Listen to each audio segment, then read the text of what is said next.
Hi everyone, welcome to the discussion. So today we are going to cover about the safe overview.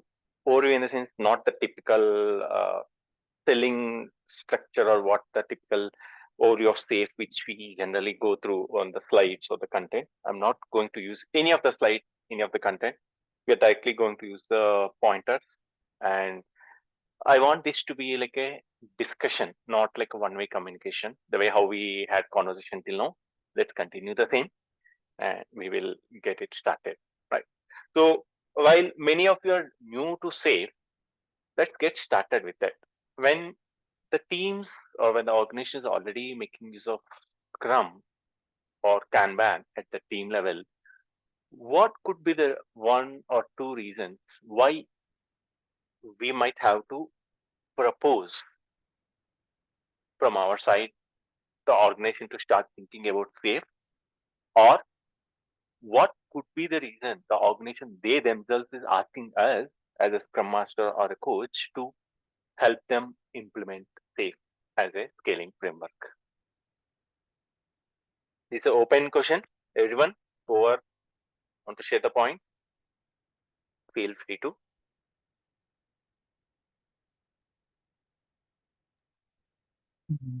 I can say when large projects are implemented and many number of teams are working with the dependency on each other. Okay, Then large projects with dependencies among themselves. Okay. Mm-hmm. What else? Usually is a challenge that I observe, Satish, because it comes from top down, right? Mm-hmm. So organizations or the customers or the client base should agree to this structure, to this framework. Of course, there are certain challenges before we pitch in those ideas and ideology of the frameworks. But once we see the benefits out of that, Mm-hmm. things would be good. But otherwise, having that pilot projects would definitely help. But again, should be from top down. That's what I feel. Mm-hmm. Mm-hmm. Yes. Yes. Most of the times it might be top down. That I agree with you, Vinay, on that. But if in case we have to propose, what could be our strong 2 3 reasons from our side? Mm, If we see any improvement areas, right, that are not taking place till now, Mm-hmm. right, that we can communicate, that could be one of the reasons. Process improvements that might reduce some quality issues or faster time to market, right, based on the Mm-hmm. productivities. Mm-hmm. So these are a couple of things that come into my mind quickly, like that could be uh, a scope of improvement, or could be one of the reasons, like they can think of a transformation, not if they ask, right, like we can give these pointers because we see in and day out, Mm-hmm. Mm-hmm. and then yeah. Mm. The process improvement again has might not be have anything specific to say, right? It can be even done at the agile level or at the Scrum or Kanban at the team level, right? So, I mean, just trying to connect the dots, right? So it might Yeah. not be or need not be only reason why the organization want to go through that. Because for improving the process, again we are proposing another process. See, the moment we bring up scaled agile, it has its own heavy weight implementation aspects coming into context, starting from PI planning, preparation for PI planning, inspect and adopt, Scrum of Scrum, product owner sync, whatnot. It has its own complications we are adding on top of it, right? So, like as Sunny was mentioning, the projects where we might have dependencies could be could be one of the reason. I'm not saying that is the only reason. It could be one of the reason where we can propose, where we can recommend, where we can uh, start showcasing uh, the safe as one of the framework. Yes, as Somalia was mentioning in the chat, better visibility and overall planning, risk and dependency management across teams, overall system integration improvement. Yes, Somalia. So what is that? See, we all need to understand whether it is top-down or bottom-up proposal of the implementation of SAFe, what is the benefit of the SAFe or any scale agile framework, not just the SAFe, right? It's not just we're talking about SAFe, like scaling. We have less, we have Nexus, or we have Scrum at scale, or any scaling framework, any of the implementation. We need to understand what's the additional benefit we get by proposing or by bringing up these any of the scaling frameworks. Right. So the first thing is like overall planning. Right. So let me share my screen. I am not at sharing till now. I'm just opening the framework. Just a minute.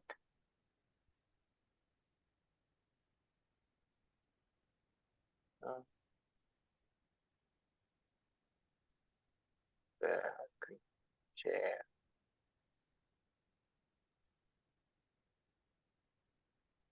Yeah, you're able to see my screen? Yes, Satish. Satish. Yeah. See, the first context which I generally mention to everyone is like shared vision. This picture might not be clear, but yes, the context is like the moment we are bringing about the scale agile, we know that PI planning is one of the part, right? So we will go in detail about the PI planning, but even before going there, what is the context of the scale agile or scaling implementation, right? It is, as you can see in the picture, different folks, different roles, different skill set, different experience levels. So the way they showcase in the picture, right? So different levels, or it could be the hierarchy, it could be geographies, it could be the skill set or experience, it could be anything. All of them are looking at one single thing called as shared vision. What is that? The shared vision. What is it? We as an organization, we are trying to achieve.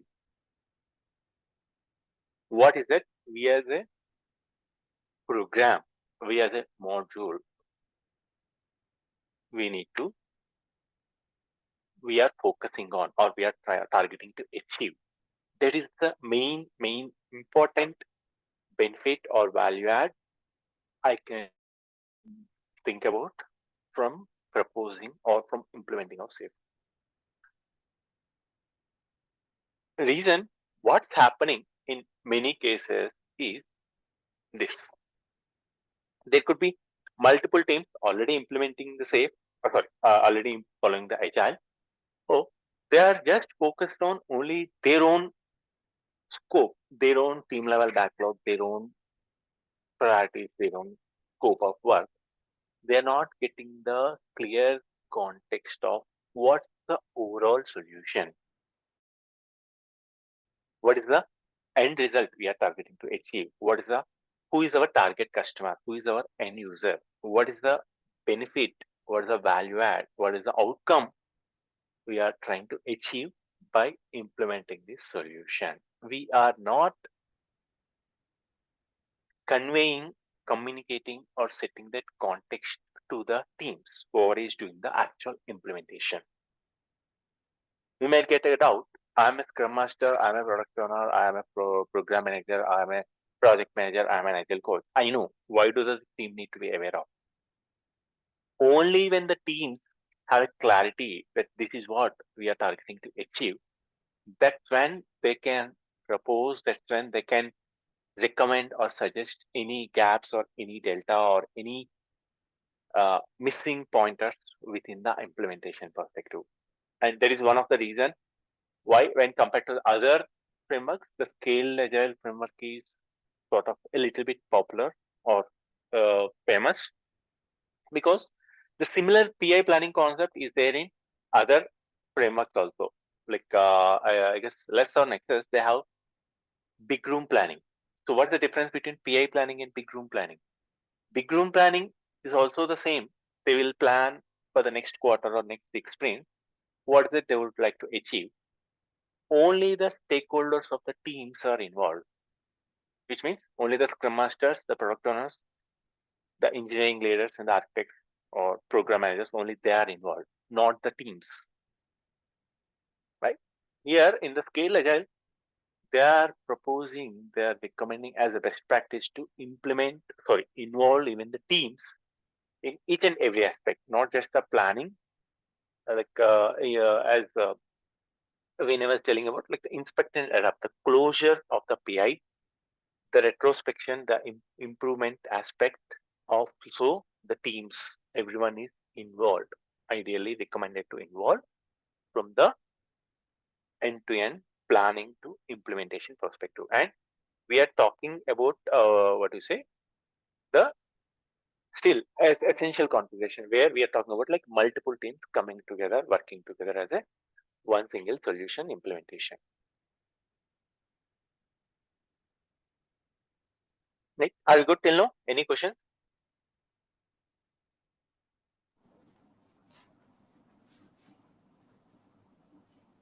I'm good, No, Satish. Satish. Okay. So moving on to framework. So what I generally do is, like, suppose I have to give a sales pitch or I have to give a proposal, a recommendation.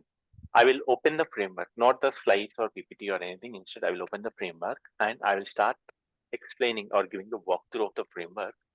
We can just do it in within 5 to 10 minutes so that they will get a end-to-end clarity of what we are trying to achieve or what we are proposing from the implementation perspective. Right? So recently, if any of you might have observed, there is a new thing called as big picture, which is added or implemented, or sorry, released. So what is it they're doing? So at the enterprise or the government level, this is what happens. So even before going at the portfolio level, we can discuss about that the team or the release train or the program level. So what happens? The innovation, the ideation, discovery phase happens through which the vision as well as the roadmap of the module or the release train is defined, from which we will define the release train level backlog. We will go through in detail. Just I'm giving a high level walkthrough, right? So we will go through we will define the release train backlog through which the backlog will be inputted to that release train and the implementation starts from there. So there will be a set of teams coming together, working together, having their own team level backlog, whereas we have additional roles called as product owner, a scrum master, team coach. Each team will have their own team backlogs. So how they are showcasing the flow is the features from the time the backlog, the input happens, the features execution happen through continuous delivery pipeline. What does it mean? All the teams are doing their code check-in, integration, everything to that one single delivery pipeline. Reason, we are having that continuous integration, continuous deployment, and we will be focusing on even the release on demand.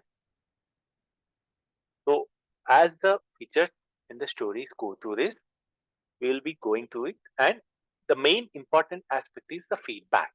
As the flow goes from left to right, from that innovation to releasing the value to the customer, the feedback goes back to this vision, roadmap, and to the backlog. And again, we will be taking that feedback into consideration and we will start reprioritizing the scope or realigning the strategy and we will go ahead. The way how the teams do that story level at the safe, we call it as like a PI, planning interval, and every end of every sprint, we are recommending to do the system demo. What's the difference between a sprint review, iteration review, and system demo? Iteration review, the team will be doing only their own iteration or sprint level demo, whereas the system demo, the recommendation or suggestion is all the teams come together, they will integrate their code base and they will do the system demo.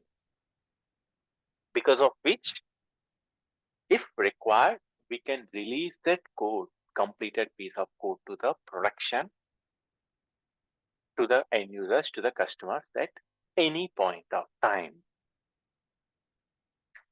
There is a very, very, very big misconception about say what they say is like the release happens only end of PI. Need not be, might not be, should not be. It might be the current state, but as we go into it, we should be able to do the release. As you can see here, the PI started here, and by the time inspected up, they are showcasing that release happened here once. Another happened, another release, which means within the PI, throughout the PI, releases to the production, to the end users will be continuously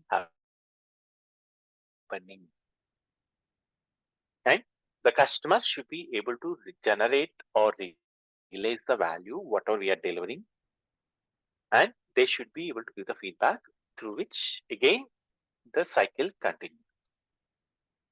And towards the completion of the PI, we typically do that inspect and adapt. And again, once that inspect and adapt is done, we will again do the PI planning for the next PI. The way how we complete the cycle of a sprint planning, daily stand up, sprint review or demo, followed by retrospective, then the next sprint planning. The same cycle continues. The PI planning, execution happened, and then inspect and adapt. Again, the next PI planning. The cycle continues throughout. And because we are talking about multiple teams coming together, working together, we might be having some additional roles called as product management, system architect, or release train engineer. They're all helping us to focus on one single solution which we are delivering as a program or as a release train. This is a quick high-level walkthrough from the release train perspective. Any questions before we go ahead? Or anyone want to add any pointers? Feel free to.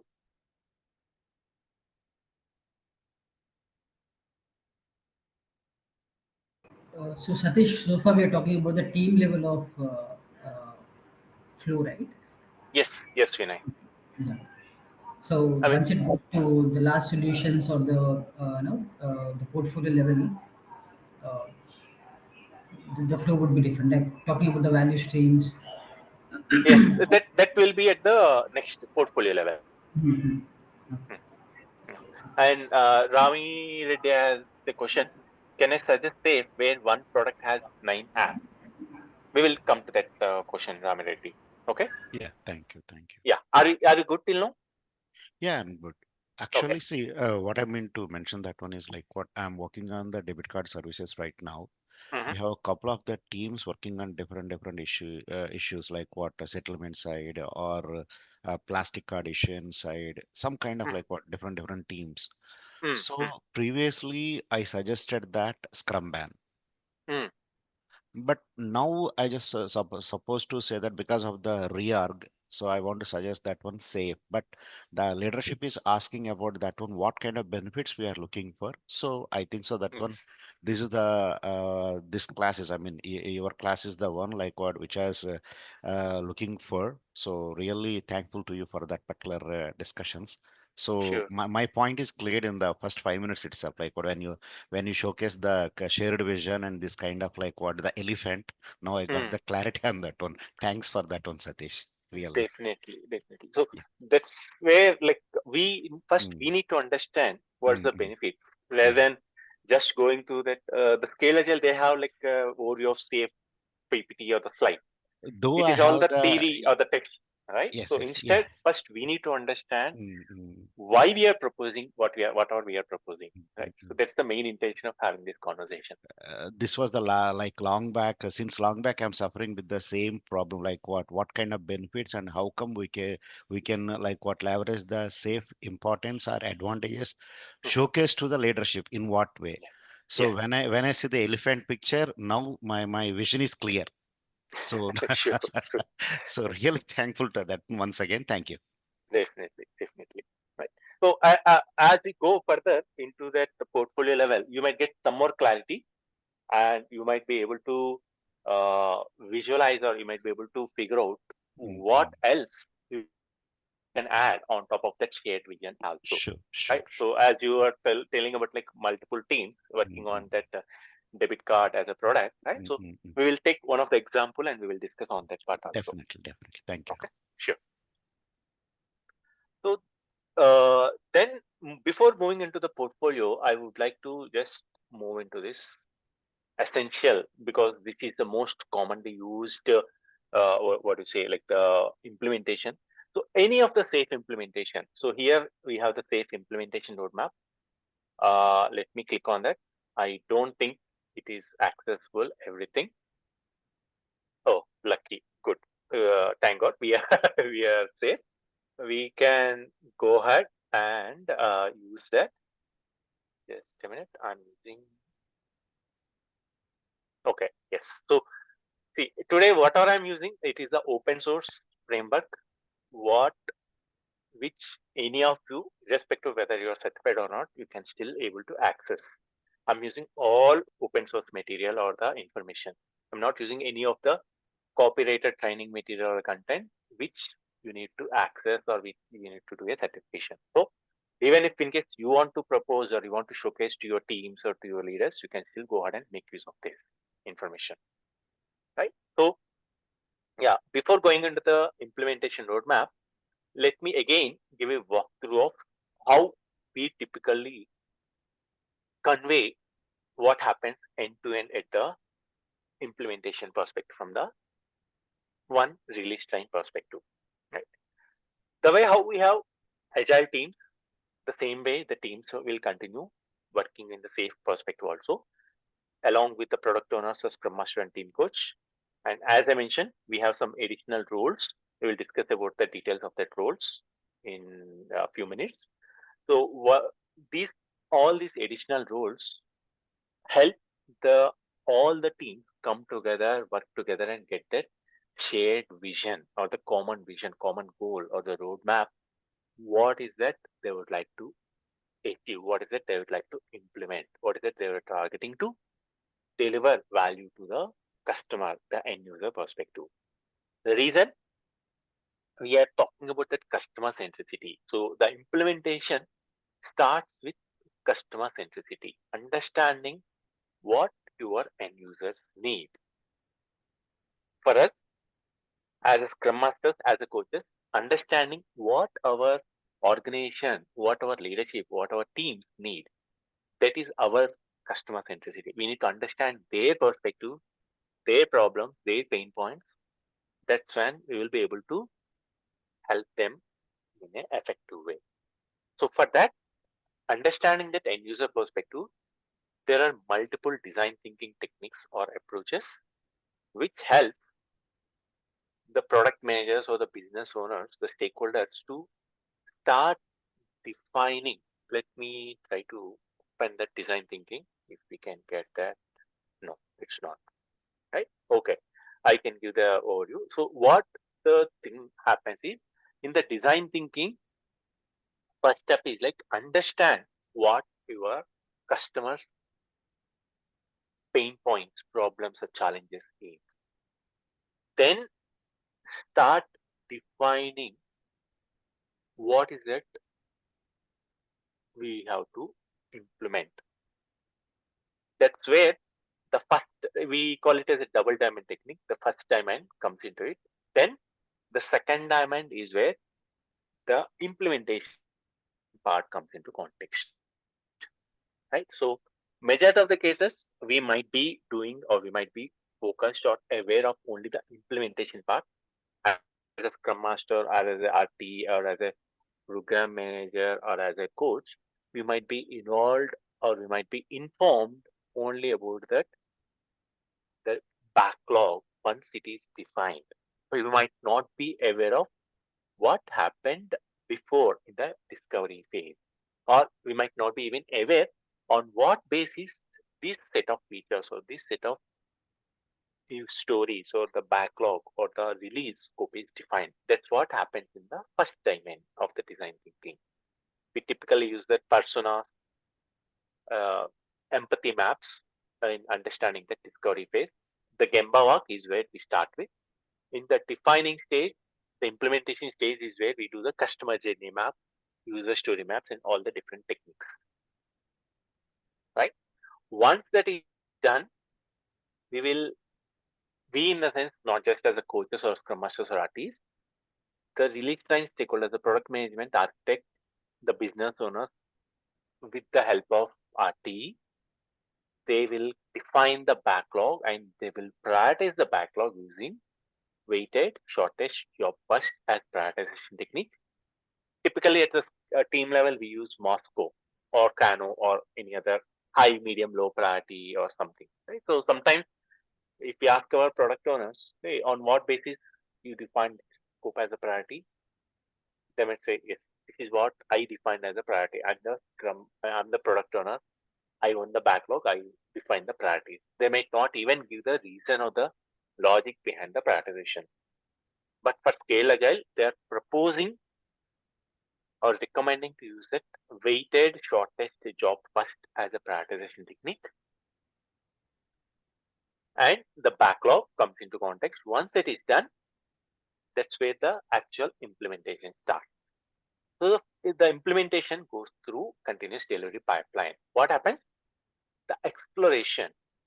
Just because it is defined in the backlog, that doesn't mean we know everything what needs to be implemented. We may have to do a POC, we may have to do a spike, we may have to do an enabler, we may have to do a prototype, we may have to do a MVP, we may have to do figure out which of these 2-3 different tools or the different approaches we may have to implement.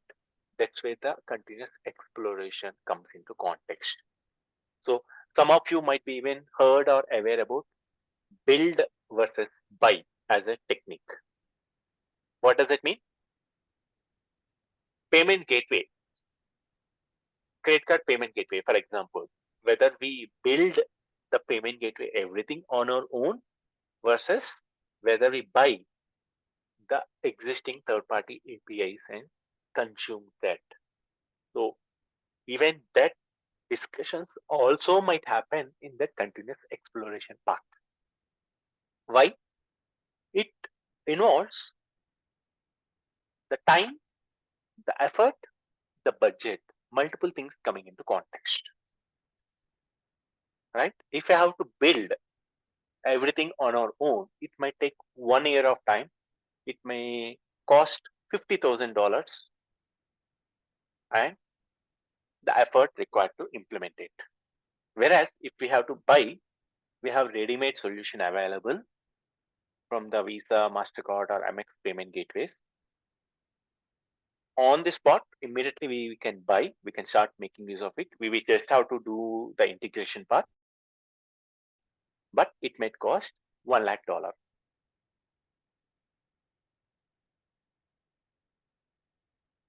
Right? So spending 1 year of time and effort and consuming $50,000 as a budget versus spending $1 lakh upfront and getting that ready-made reusable solution. That is what the continuous exploration happens. I mean, there is one of the technique like that. We might be using different techniques or different tools, different prototypes or different POCs, different exploration comes. Which tool we want to use, which version we want to use, how we want to implement everything. We might be doing that exploration. What we want to do, how we want to do everything is what happens in that continuous exploration. Then comes the actual implementation in the continuous integration part. Scale Agile is talking about continuous integration. Here we are talking about like multiple teams coming together, working together. So one of the misconception or one of the reason why companies come back and say SAFe is not helping them from the implementation perspective is they as an organization not focusing on doing that continuous integration. They're still doing that team level implementation, still doing that integration just before the release. If that is the case, even following safe will not help.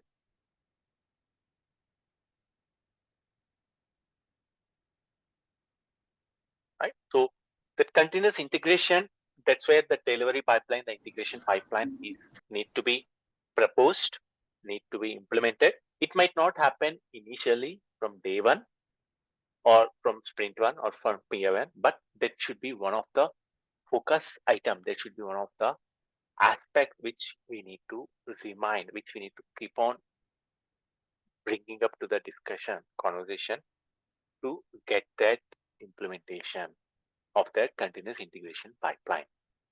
And once that is done, that's when the continuous deployment to the production environment happens. The release on demand is the last step. Release on demand is like letting the customer pick and choose when they want to use, how they want to make use. We will discuss on that part. Right? So, Ramirati, coming back to your question, the enabler or the spike or that is a simple example. I want to do this session. Right? Okay. We know the concept, we know that the time, we know the date, everything, but which tool to use for doing this session? How I can capture your registration that so and so folks are interested. So for the tool, I might be exploring Zoom, Google Meet, or WebEx or Teams. For the registration, I might be using Zoom registration, or I use TalkMate as a registration. So there are different things. So how we want to implement what? That is what the exploration part, Okay. right? So we might be doing that once, not every time, not every sprint, not every implementation, right? So we might be doing that exploration initially. So that's what we call it as an enabler to get us a clarity on which tool or which technology, which version, or how we want to implement. So once for a PA. Not for the PI, once for that module or that for the implementation. Oh, okay, okay, okay. See, So those are the also tool, stories. yes, the stories, but they're not delivering the actual value to the user. That's why they're not called as a user story. Okay, okay. Right? See, me choosing the Zoom as a tool is not helping you get value. Mm-hmm. The discussion which we are having as part of the session is helping you deliver value. Mm-hmm. For that, we need to have that Zoom as an interface to have the conversation. So at what level should we create the such kind of enablers, like what at epic level or feature level? So that enabler can be coming even at the story level or even at the task level also. I mean, within the story also, or at the story level or feature level or even at the initiative level. Okay. Right? A small example, like now you might be already heard that government of India, they want to remove the toll gate. Mm-hmm. Right? I'm talking a generic example so that all of us Okay, okay. can Got it. understand. So government of India, they want to what do you say, remove the toll gates from effective from May 1st or 15th. They gave some date. So they want to launch that as a solution for the entire India, all the highways, wherever there is a toll gate. There is a solution we are talking about. For that to implement, how, on what basis they can roll out that as an implementation strategy. Right? So But how can they, I recognize that one at like what a backlog or somewhere else? Like how can I recognize this is an enabler or some other? yes, if it is not delivering value to the customer directly, Okay. that can be tagged as an enabler. See, there are, from the safe perspective, if I click on enabler, I'm not sure whether it will give the information. But see, here we have these 4 types of enablers. Exploration. If you're doing any exploration, like research, prototyping, or you want to take action to understand the customer needs, exploring possible solutions or alternatives, there is an enabler. You are defining the architecture, there is an enabler. You are implementing that infrastructure, or you are doing that compliance guideline. Any of these can be tagged as an enabler. So in such case, the enablers are in Scrum also. Yes, yes. Okay. See, Oh, it is. See, the only reason is like they just want to differentiate and showcase how the implementation is happening. oh, got it. Right. Thank you. Thank you. Sure. So, how we get that idea? See here, wherever the backlog is there, whatever the level, wherever the red block is represented, that is indirectly showcasing the enabler. So here, team backlog, we have enabler, which means it's a story level enabler. Release train level, it is a feature level enabler. Like that, epic level enabler. The solution level, we have capability level enabler. So enabler can be coming at any level. Got it, sir. Right? Thank you. The reason I brought that toll gate as an example is that is a epic level enabler. Based upon the outcome of that toll gate system, the new system, whatever they are implementing, whatever they are doing, a prototype or a POC, they might start implementing at the other toll gates. Right? Okay. Instead of launching as a big bang for all the toll gates, all the highways across India, the government of India is doing a prototype or a POC for a selected toll gate, stating that while the existing system is still going on, the new system they will be doing identified set of toll gates across the location, how that new system is working. Right? So that is a initiative level enabler. Right? Based upon that outcome, the government might want to take the decision whether they want to continue the existing system, or they want to what do you say, roll out the new system, or they want to go back.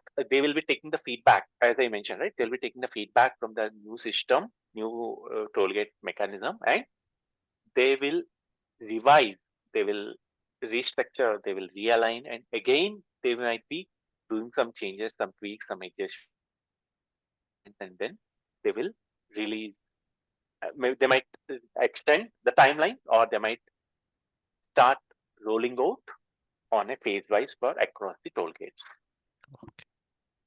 So either MVP or POC or prototype POV, anything is an enabler, right? Yes, sort of. Okay. Got it. Finally. And MVP might not be as an enabler, but my point is like Mm. the outcome of it, they want to make use of it to take the decision. Mhm. Right? MVP, a minimum viable product, Mm. we might be implementing some functionality, definitely. Mm. Right? Either a wireframe or a small sample prototype, or small even like what do you say, like if we go for a uh, uh, purchasing any apartment or a villa, they will showcase a model house, or they will showcase a, earlier they used to show the floor plans on a paper. Now they started showcasing a model house.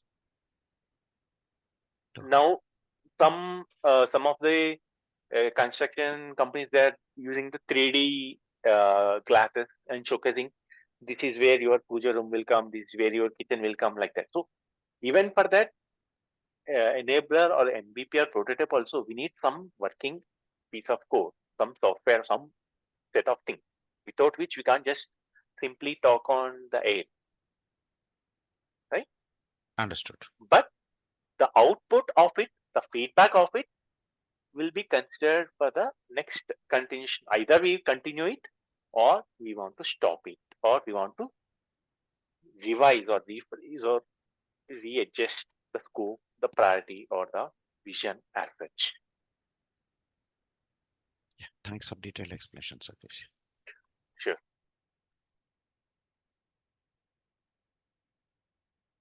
Right? So, Sanish, I yes, have one question. yes, Vinay.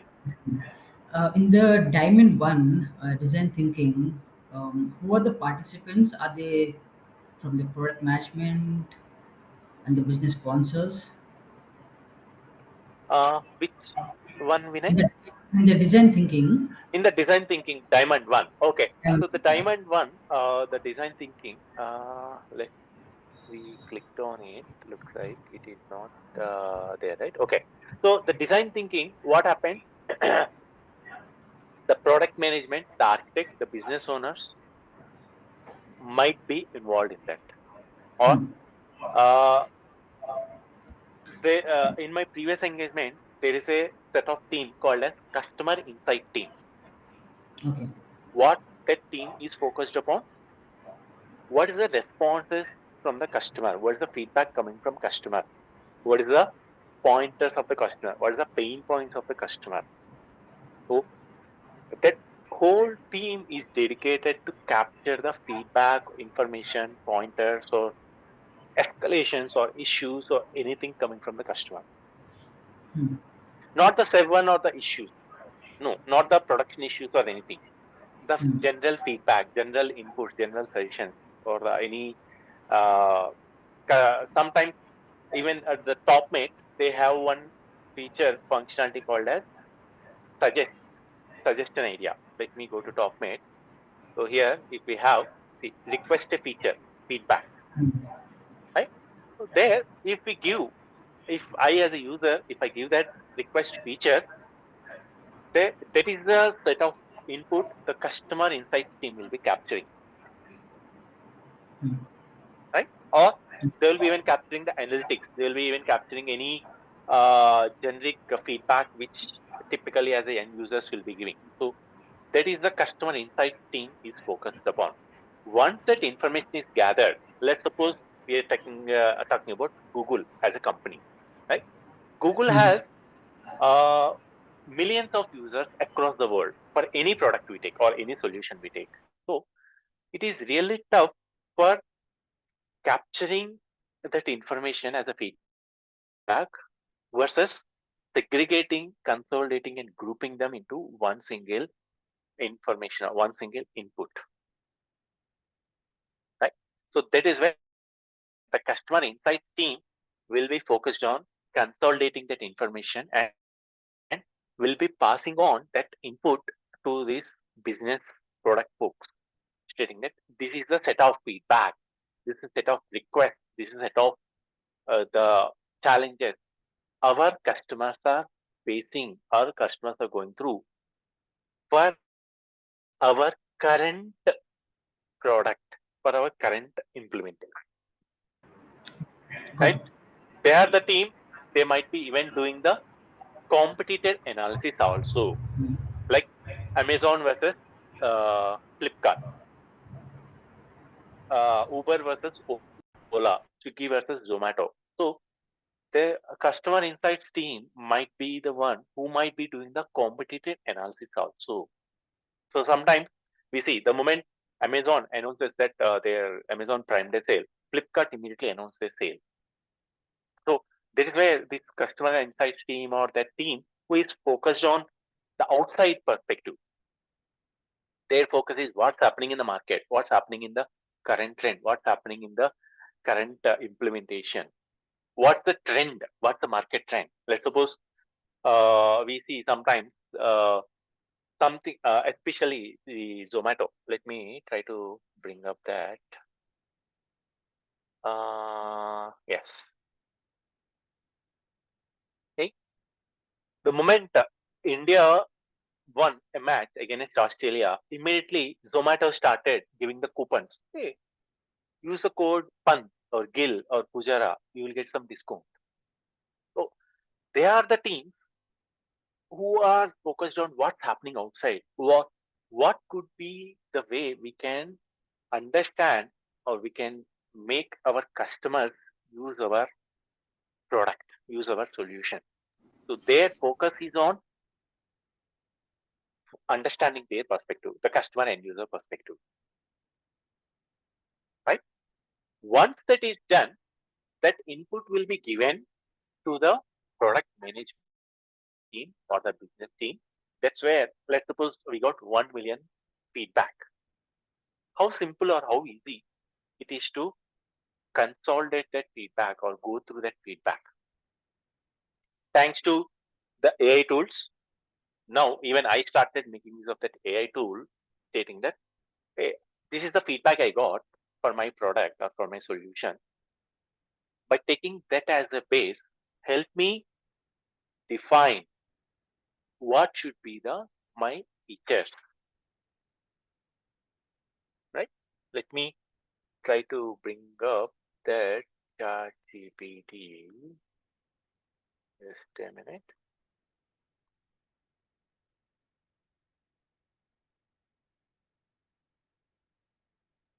I'm just trying to bring up the chat conversation where I had with ChatGPT to help me prepare the understand that end user perspectives. Just give me a minute.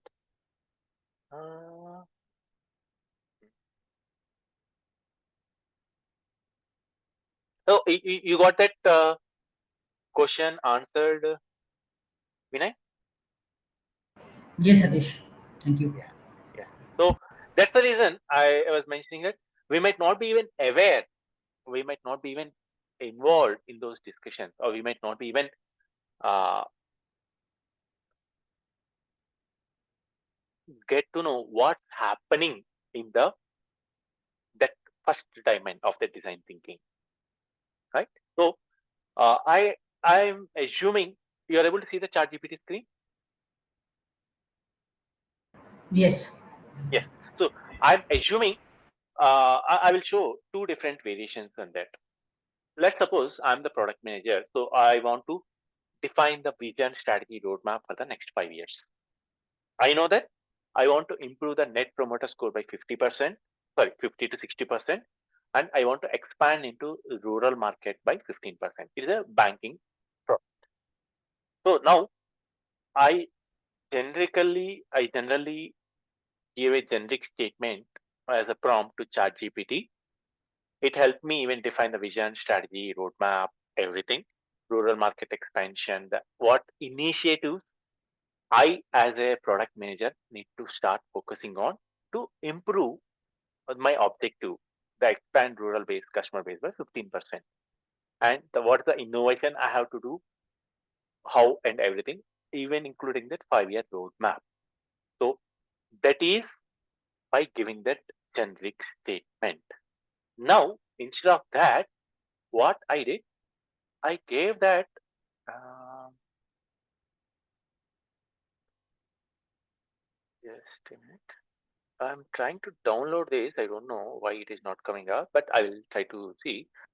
What I did is like I created some generic feedback, assuming that I have a banking solution.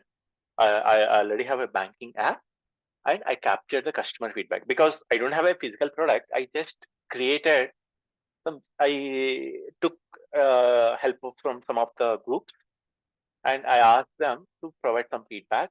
I got some feedback.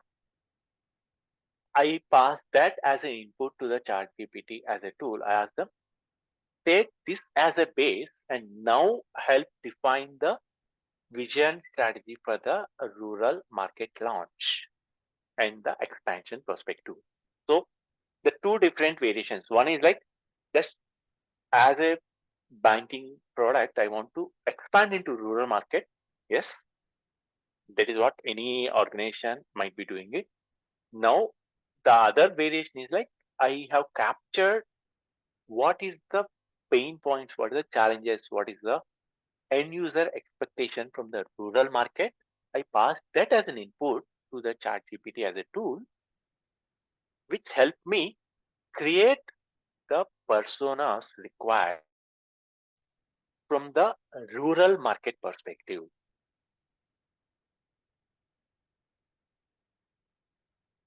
This is what happens in the first dimension of the design thinking.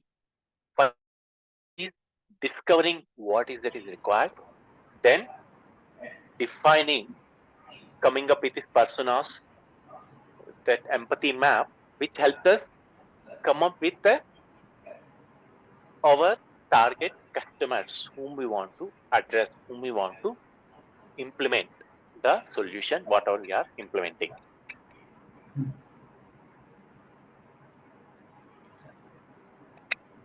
Right? Yeah. So I did a similar approach from my side. I'll just bring a Excel sheet.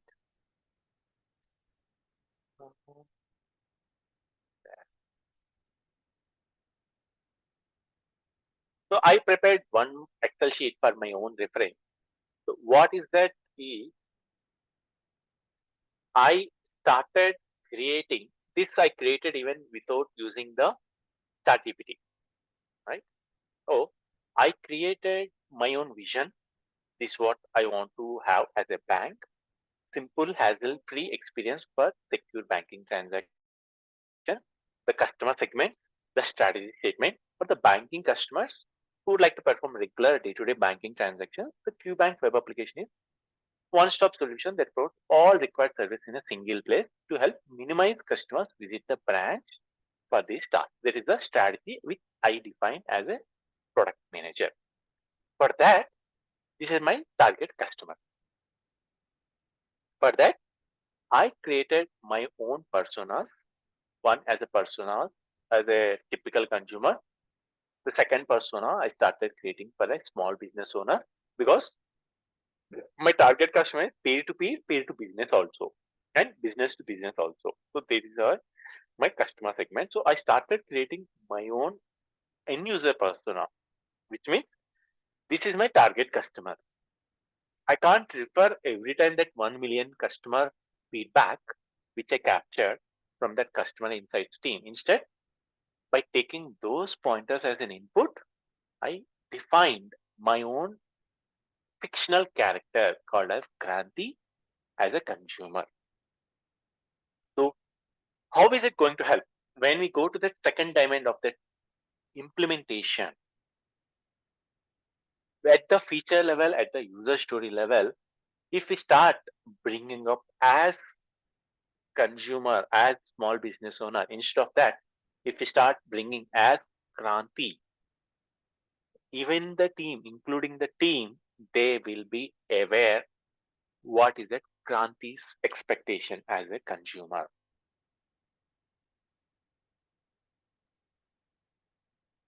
Right? So what is that Kranti's expectation? Should be able to check the balance quickly in the application, would like to pay without adding the number as a contact.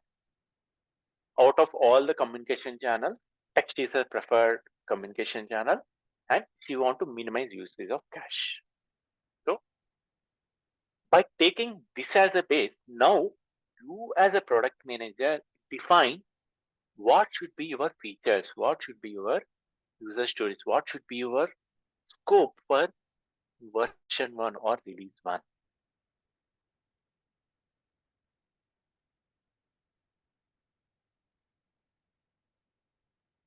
Right? Yes, are we good? Are we on track? Yes, Satish. So many times we are involved only at this. I'm just moving to the next sheet. So this is what we might get as a Scrum Master stating that, hey, these are the modules we are working upon. This is a release date, like release 1, release 2, release 3. This is the scope of the releases. We might, sometimes we might get that scope of the release. I mean, the number of releases, the release timelines, the release scope. Sometimes we might even get only the scope of the current sprint. That's it. We might not even get to know what's the next sprint. So again, that differs from organization to organization or implementation implementation. But luckily, if we are lucky enough, we might get that scope of the current release, the next release, and the subsequent releases as well. How this is defined in the second dimension of the design thinking, the baseline happened in that first dimension. We might not be involved, we might not be informed, but we can recommend, we can propose, we can have that conversation on what basis the features are defined, on what basis the release scope is prioritized. Why? The SAFE is all talking about the customer centricity. See, I as a I as a product manager, I might feel WhatsApp is the best way because that helps the easy communication and it shows us as a digital bank. Fine, fair enough. What is your target customers are expecting? They are expecting a text as a preferred mode of communication. When your target customers who are about to make use for your product once it is released to the market, when they are preferring text as a preferred mode of communication, what is the reason you as a product manager is prioritizing WhatsApp as a priority one for the current release?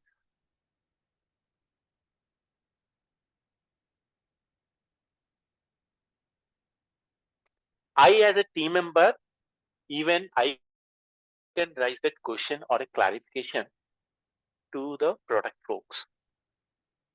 Because I know this is the persona, this is our target customer. Oh, when I know the target customer, we don't even have to relay, we don't even have to expect only the product owner to define the features or the user stories or the scope. We ourselves, the team is also equally capable to define the scope, define the user stories and the features. But However, that's very rare, right, Satish? that's very rare. Definitely, that's very rare. Why? The team is not having the context of who is our target customer, what is it we are trying to implement. Only when that context is set, that's when the team can implement that. Team can define the scope, team can define the user stories. Right? So that's where my point is, Vinay. So many times the clients or the leaders come back and say, the SAFE is not helping us. Our SAFE is not giving us a result. How much of that actual SAFE implementation was done in the organization? Without considering, we will generically here, SAFE is not helping us. What is that the step we took as the leaders to even implement the SAFE, even understand what is the concepts of SAFE before even going to the implementation? Yeah. Right? So that's where the problems come. Right? So if we can start bringing up, so some of you mentioned you're already following, you're already into that SAFE implementation, like Sunny mentioned, and Somalia, you all mentioned that you're already in that SAFE implementation, right? So start bringing up these proposals if in case these are not yet done in your implementation, because that is what the forget about portfolio. We're not even there at the portfolio. We're still at the release train, at the one single program, one single release train level. The input to the release train backlog is happening, is coming from that design thinking techniques, design thinking approaches, out of which one of it is persona, one of it is customer journey map, one of it is like the user story map. If that is defined or shared with the teams, they themselves will propose, they themselves will start defining the backlog. Satish, this is what should be implemented. This is what should be priority for the sprint. This is what should be the priority for the current release. Or these are the dependencies where we need to coordinate. We need to start working together.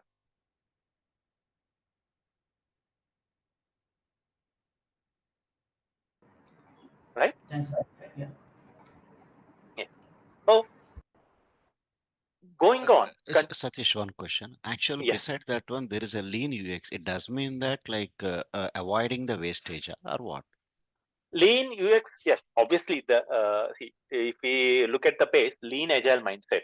We haven't Okay. talked about it. So the SAFE itself is talking about like lean. What is that lean? User Wastage. experience we need to be implemented. The wireframes, the prototypes, or the screens, or the everything, right? First, understand what is your end user perspective, then define that wireframes of the user experience accordingly. Only to that extent, only to that context. Again, I'm going back to my example. Here, we know the text is a preferred mode of communication.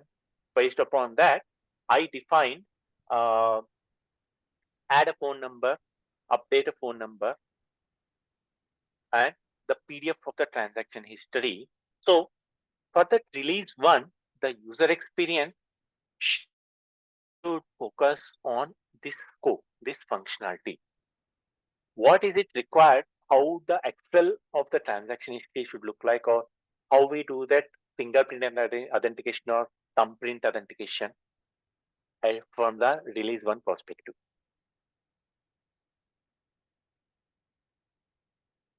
Right? So, or the graph of transaction history.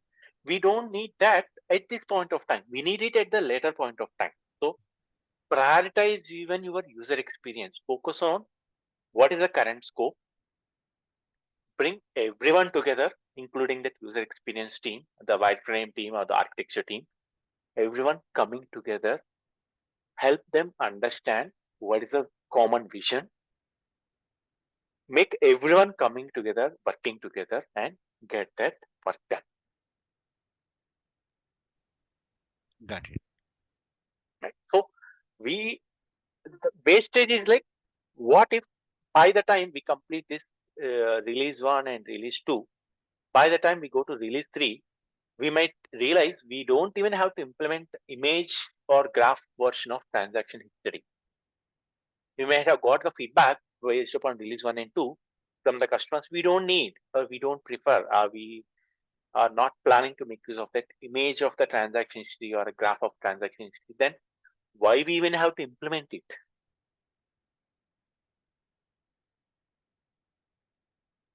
Right? And folks, that lean is not new from safe. Even the agile is talking about that lean. The agile manifesto principle 10 talks about simplicity, the art of maximizing the amount of work not done is essential. Agile is also talking about lean indirectly. That is one of the principle which many of us couldn't understand or couldn't articulate or couldn't figure out what that principle is. So even agile itself is talking about lean. Focus on what is required for that sprint, for that release. Get it done, get the feedback, then focus on that next release or the next sprint or next version. That's it. That's what the main essence of agile, right? So rather than defining all the requirements, everything in detail in the form of BRDs, HLDs, LLDs, define high level scope, take up what is it, the first one or two sprints, one or two versions, one or two releases, detail it, start implementing, realize the value, then expand the next scope, expand the next scope, expand the next scope, build on top of it. Same is the concept even the scale agile is following. What is the best practices? What worked at the team level? Same concepts now we are scaling up in the form of a scale agile.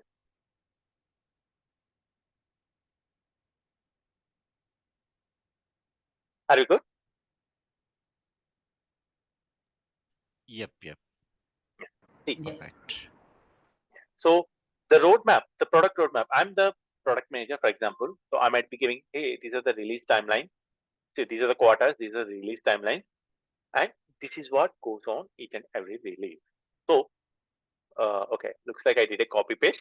So sorry for that. So within this Q4 of 2023, this is the old template. I'm just using it. Right.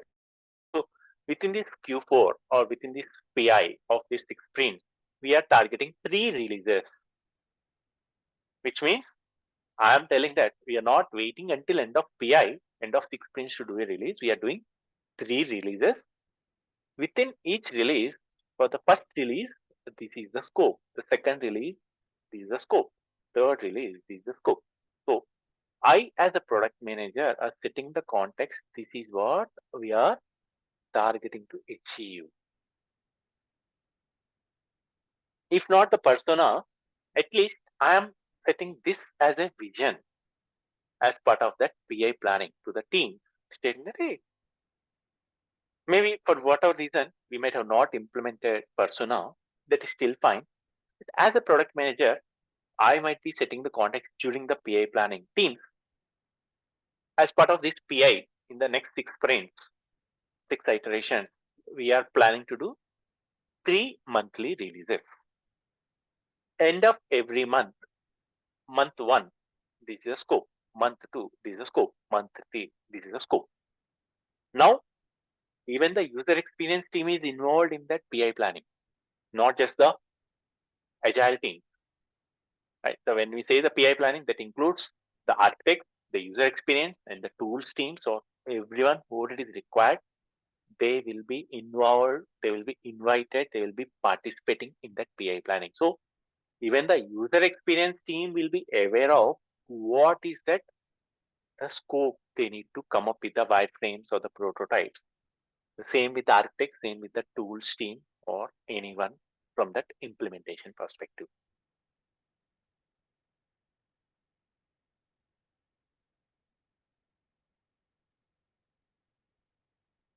Right? We are good? Yes, Satish. Yes. So then, yes, I picked to the user story. Again, this is where a little bit of confusion comes. So what happened? We define the feature, we define the scope.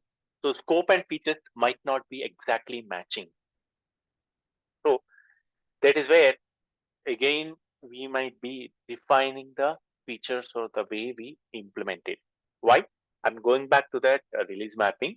So the login as a feature or a module. For example, maybe during the initial stages, we might have defined as new user registration or a new epic. So epic or the feature we implemented as like the register for new user, for example, right? So what does it mean? So within that, we have like create a username. So I'm going to the stories. So we have that OTP authentication, email authentication, KYC, whatnot, fingerprint authentication, facial recognition, everything we may have to capture and we may have to set up as part of a user registration setup. But from the release perspective, if you see, not everything is going in the same release. So the user ID and the mobile OTP is going in first release. The fingerprint is going in second release. Facial recognition is going in third release, which means the feature which we defined initially might not be completed within one single release. So either we have to go back and realign the way we define the feature, or we have to continue keeping that feature open for across the releases. So the best ideal way is split that feature into release-wise features so that it will be easy for us any point of time to showcase. This is the number of features planned for the release. This is the number of features completed, and this is the percentage of achievement or whatever it is. If we keep the same feature open, it might be spread across multiple releases. We never know what if like new another something comes up like two-factor authentication or something else from that user registration or that account setup. That itself will be keep on continuing. So we need to start revising the way we even define the features. Initially, we might have, or right now we might be following in one approach. We may have to refine it, or we may have to align it so that every release we should be able to complete that feature and showcase that the number of features are implementation is done. That way, it will help not just for the metrics perspective, it can help even from the analysis perspective. Let's suppose some issue happened and some production incident came. the first thing what we generally check is like, we'll check which release this feature or this functionality got implemented. So even that release mapping or release tagging or that cross verification perspective also it helps in that context.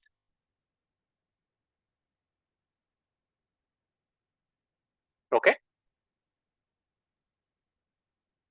So I'm just showing one small feature just for just for discussion. Account activate account for new user registration. Right. That is what the feature I define. Now, I as a team, I got to know the benefit hypothesis from the product manager. I as a team or we as a team, we should be able to define the feature acceptance criteria. No need of even waiting for product owner or someone to define it. Of course, we need to cross check with them. We need to, what do you say? We need to review it. We need to get the approval. Only then we will go with the implementation. But we can start defining the feature or the story level acceptance criteria on our own as a team, because we already know what is the context, what is the scope of the release, what is the expectation, including the non-functional requirements. If I go back to the framework, every backlog level we have that NFRs, non-functional requirements, which means the implementation, the non-functional requirement itself should be included within the backlog item, whether it is a story or feature or initiative or whatever it is. We need to include, we need to consider that non-functional requirement. What is it non-functional requirement? That security, their compliance, their performance, or anything and everything should be included within that. The example, if you can see the highlighted part, generate an OTP and deliver to customer's email address in less than 5 seconds. Generate an OTP and deliver to customer's mobile number in less than 5 seconds. Provide an option to customers to regenerate an OTP, either email or OTP, in next 30 seconds. OTP authentication should be done in less than 1 second. The moment OTP is entered by the customer and click on submit or validate, the authentication should be done in less than 1 second. So what is it we are focusing on? Just don't focus on the implementation of the functionality. Make sure you focus on meeting that criteria also. This is one of the important aspects we need to remind the team and the product owners. Why? Many times they will come and say, hey, first let me implement, then I will think about that performance. I will think about that, the scalability. I will think about that, the timelines and everything. What if once you're done, you are implementing it, the end user or the product, the business team want to release it to the market or release it to the customers.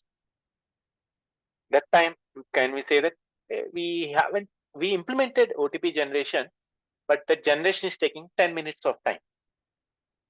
What's the use of that feature? What's the use of that user story implementation? Right? If Google, for example, or even ChatGPT, for example, if we're giving the search result or the prompt, it is giving the result, but it is giving the result after 1 hour. It is giving me the value as an end user, but is it giving the value as expected by the end user? So that is where the non-functional requirements also need to be included within the features or within the stories wherever it is required. Never ever keep or ignore, never create a separate stories or separate implementation for that non-functional requirements. Are we good till now? Yes, sir. So yes, so that is how, like, we touch base about the design thinking and the clean UX and the backlog and everything, right? So now if the team is aware of it, who is our target customer, and what is the what do you say, what is that we are trying to achieve, the team, they themselves will come up with their ideas. And when we are saying the team, it's not just the agile teams, we are talking about like all the required teams from that implementation perspective. That includes, and we are talking about that business agility, so which means that includes that HR team, the marketing team, the sales team, or the support team, or the user experience team, the tools team, the architects. Each and everyone required from that implementation are part and parcel of that PI planning and that continuous implementation. There is no way stating that I'm not aware or I'm not informed that I'm supposed to work on this, or I'm supposed to take care of it. Boss, you are part of PI planning. You are involved. You are invited. You are there in the PI planning. There is no way. There is no escape.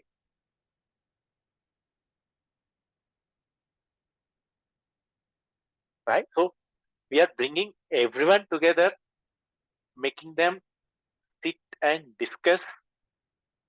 The main important aspect of that PI planning is helping, one hand, helping the teams understand that shared vision. The other hand, letting the teams identify and figure out what's the dependencies, whom they need to coordinate with, how they want to handle the dependencies, and how they want to work together and get that dependencies uh, implemented. Right. I'm going back to that screenshots just to show that.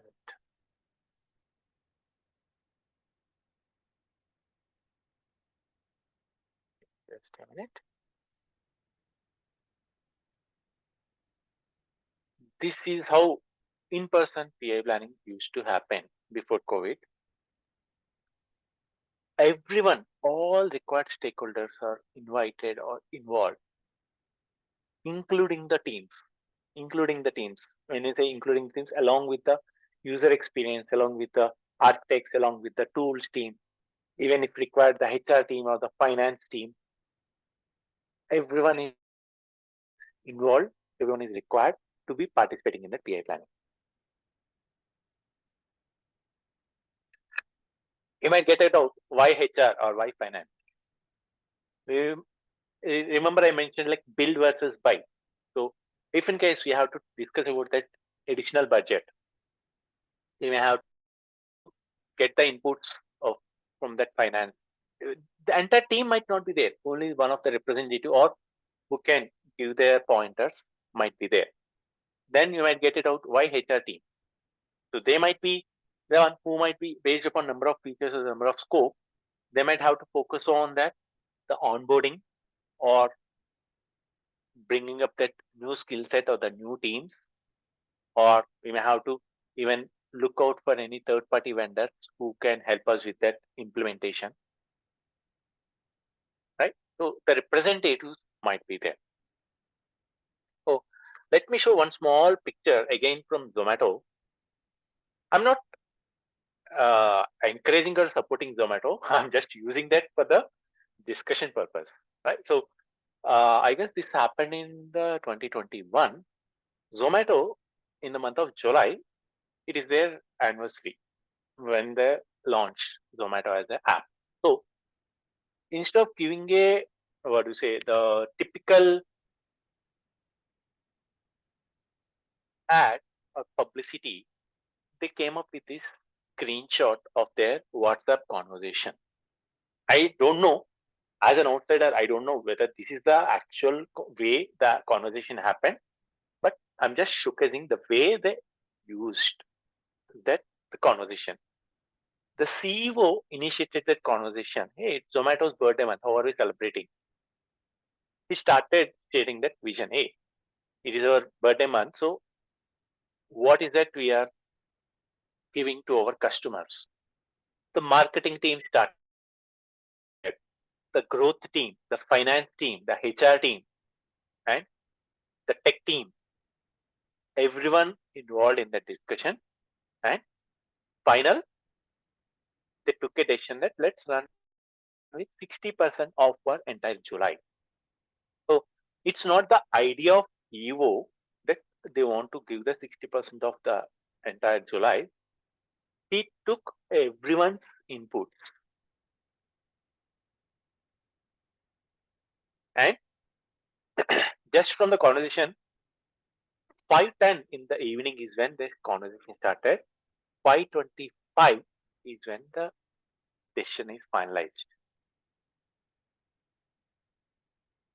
involving everyone coming together, working together in getting the decision. It's not the entire implementation, the decision to go ahead with the implementation. Right? That is what the Scale Agile talks about business agility.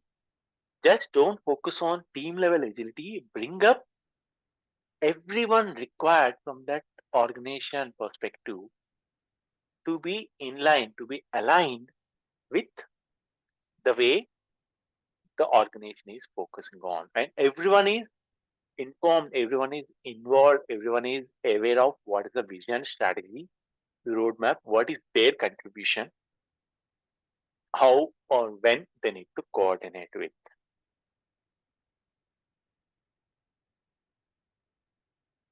Now, the marketing team is aware they need to come up with a ad or publicity that 60% of entire July. The finance team will start coming up with their analysis or analytics. How many orders happen across the month on average? How many more orders might get done by implementing the 60% off versus whether it could be a profit or loss for Zomato as a company. The tech team will start thinking about how they can add this as a new offer or a new deal on top of the existing deal. Because the product is already there as a solution. Zomato app is already there. They're not launching a new product. They're not launching a new functionality. They are launching a enhancement to the existing functionality.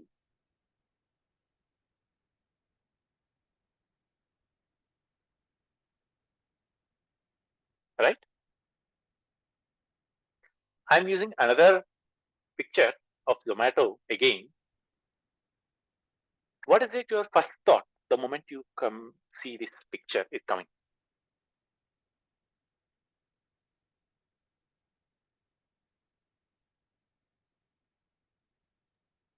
Three coffees at 199. 3 coffees for less than 199. Okay.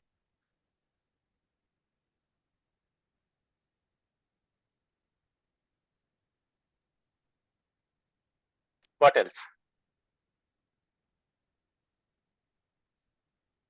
Just by looking at the picture, what is your first thought? It's very intuitive, Satish, I could say. Now we want to dig more, probably. Okay. Okay. So looks like there are no iPhone users here. I thought so, but after coffee, I kind of hold back my thought. Yes. So we know that Apple uh, launch their new iPhones or iPods or iPads, any of their products once a year, right? The moment Apple released their new iPhone, again, this happened in a couple of years ago. I don't remember which version. I'm not an Apple user. So the moment Apple released their new iPhone, we know that Apple do their launch in the US time, which is like night or sometimes even midnight of India. The next day morning, Zomato launched this offer.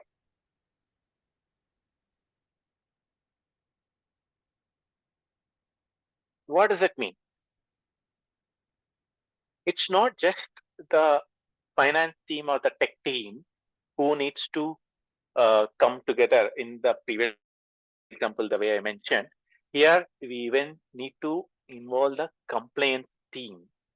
What if Apple files a case against Zomato for using their copyrighted image?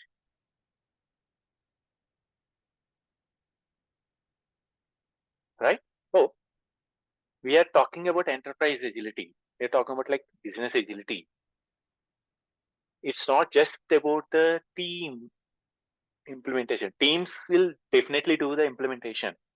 We are stepping beyond the team. We are thinking beyond or outside the team.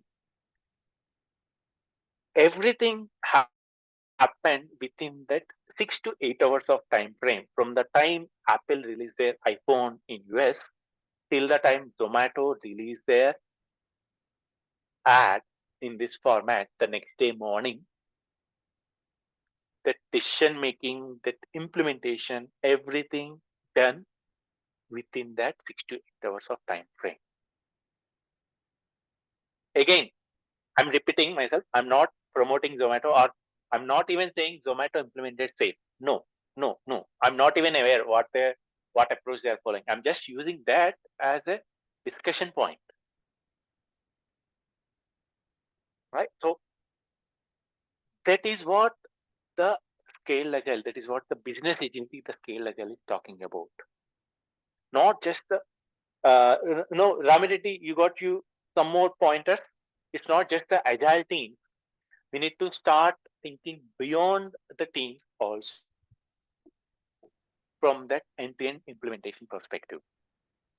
Okay.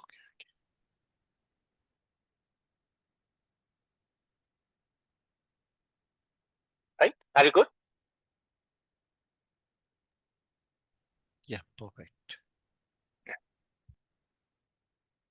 And the main important thing is the value stream mapping. So if we go to the from the essential to the portfolio level, the main few important aspects coming into context. One of it is the value stream. What is it, the value stream?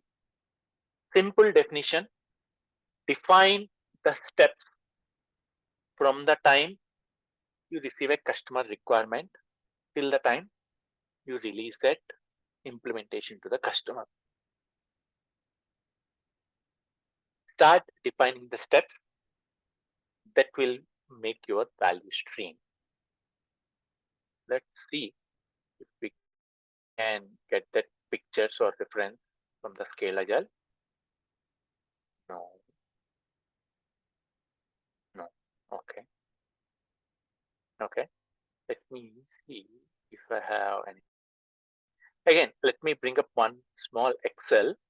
That's not the value stream, but yes, let me show that. Just a minute.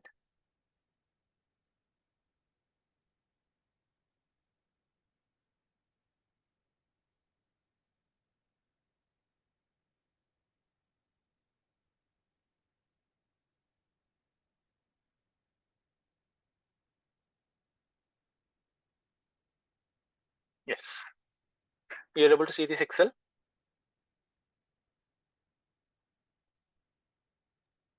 Yes. Yeah. So these are the steps for a student looking for a Scrum Master job opportunity or any job opportunity. I mean, I started helping one of the training institute. Then they mentioned they don't want to go ahead with that. So I just, it's only half baked, but still I'm making use of it, right? So from the time any student they want to enroll in their course, any course it could be, right? It could be Java, .NET, or AI, or cloud, or anything as such. These are the end-to-end steps required for the training institute to take care of from the end user, from the student or the trainer perspective. That is what the steps which we need to start defining as a value stream. Once we know that steps, that's when we will get to know where we have to improve.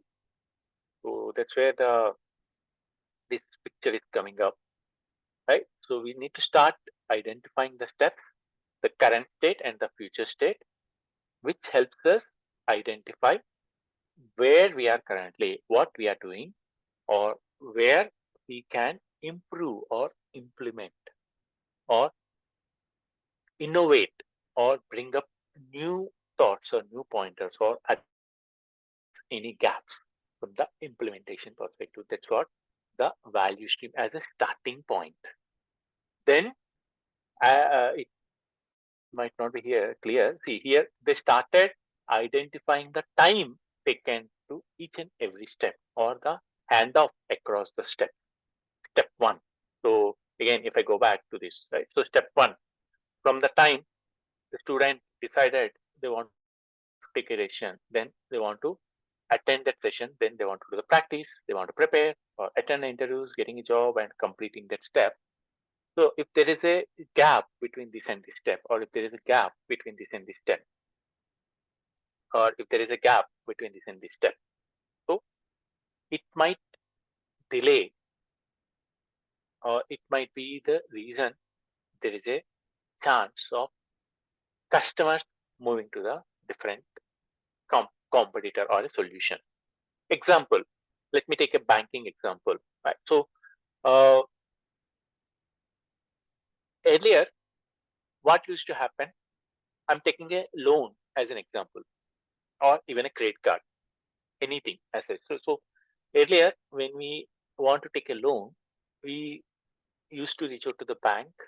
We used to fill the forms.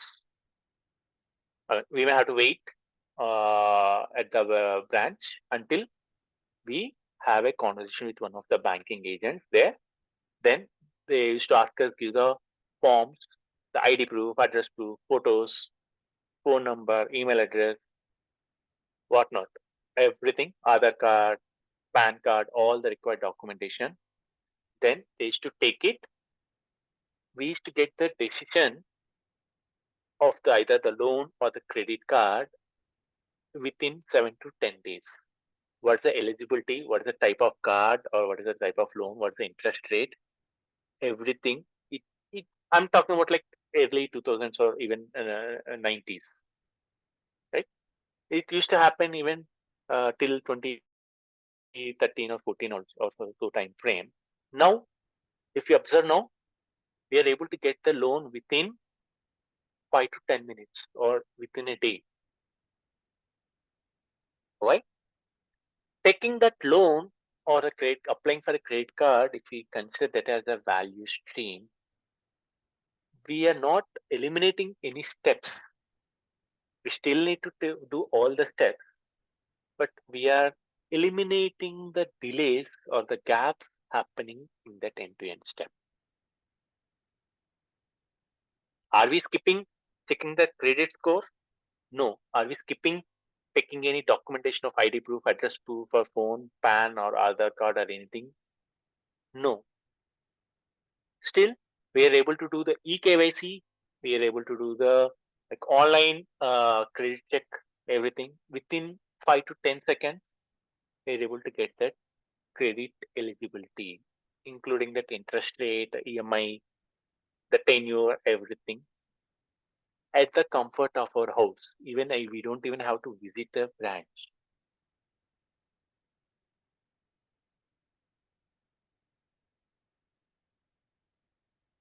Right? So that is what the value stream is all about. Like first step is define your value stream.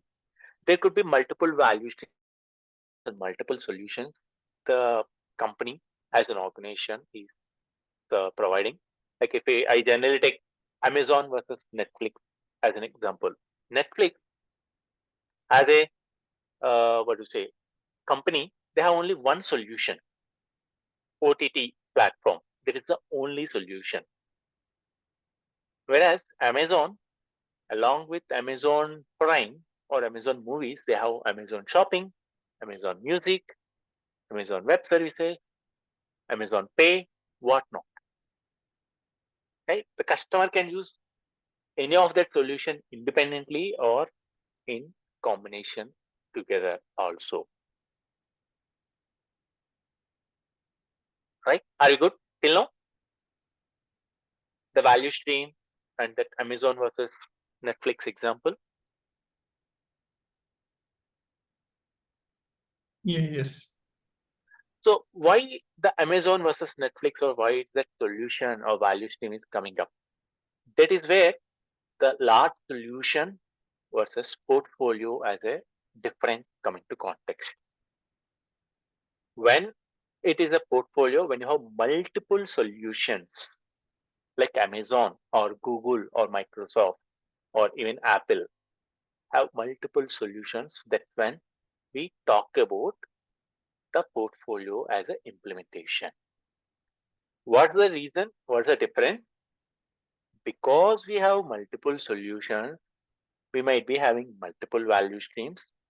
Because we have multiple value streams, we even have to talk about the budget allocation.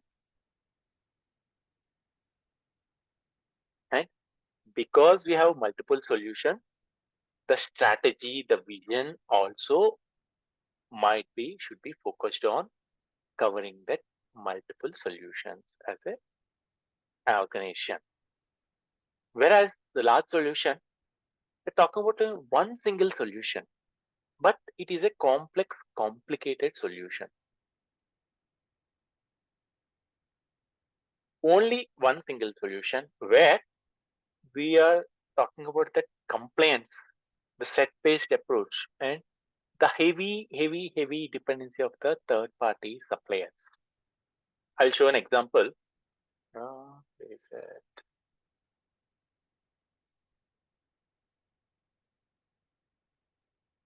Boeing is one of the very minimal companies who are making use of large solution at the worldwide. Boeing, for constructing or for building that 787 Dreamliner, look at the number of companies, look at the number of the countries where these companies are even based out of. When I say the third party suppliers, I'm not talking about like the typical service providers like Infosys, Wipro, TCS, Accenture. No. These are the companies, these are the suppliers who are outside our country, who might be constructing, who might be building that within their own guidelines, within their own government policies or anything as such. Right? So for building or for organizing or for constructing one 787 Dreamliner, Boeing has to coordinate with these many companies which are spread across various countries.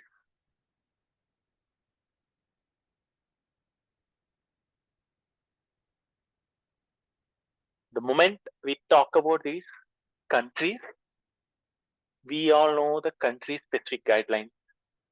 Now the hot topic of that import, export, tariffs, everything will come into context. Forget about the actual implementation, the large solution level, they might be focusing on these aspects more, the complaints policies, the regulations, the rules and regulations, the guidelines, everything as such.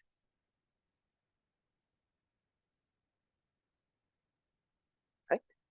Tesla, they released their autonomous vehicles in US. Why it was taking time to release in India? Because of the compliance regulation policies which Indian government is proposing or recommending or suggesting to Tesla before launching their autonomous vehicle within Indian market. So the heavy dependency of this compliance, the policies and that heavy involvement of the third party suppliers and vendors is where we might be implementing the solution as a configuration. Otherwise, we might not, if there is any limited minimal dependencies or minimal suppliers, it might not be categorized as a large solution.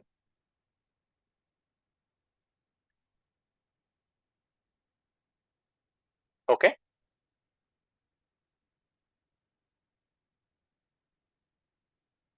Are you good till now? Yes, Satish. Satish, one ask please. Like, can you just elaborate on the operational and development values too? Sure, sure. I will do that. Let me bring up Excel. That is better than nothing.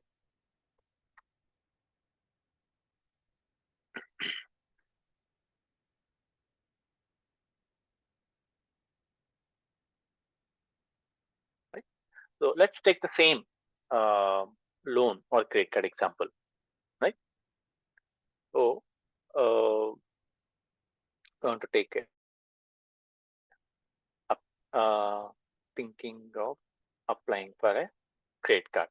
That's a starting point, or that's a tipping point, right? So this is the starting point. Now, if I am thinking of, as a customer, I'm thinking of applying for a credit card, right? So let's see, I will place that customer context is thinking of applying for a credit card. So for that to happen, what is that? First step is like marketing or campaign, right? Right. First step, I as a customer, I need to know which bank is providing what type of credit card, what is the benefit, what's the bonus, joining bonus, or what's the annual fee or anything. For that, first step is like we need to have that marketing or campaign. I might be looking at that. So the next thing is, what is that? So we need to choose a credit card or maybe couple of credit cards.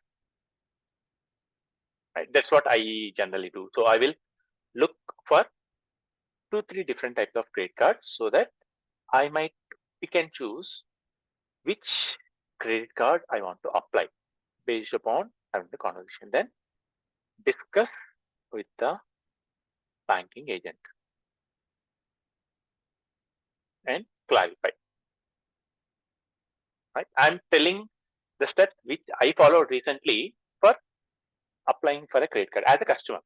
I'm not a banking agent, I'm a customer. So I'm telling what the steps I took as a customer when I'm applying or when I applied recently for a credit card. So I discussed with the banking agent and clarified, then apply for the selected credit card.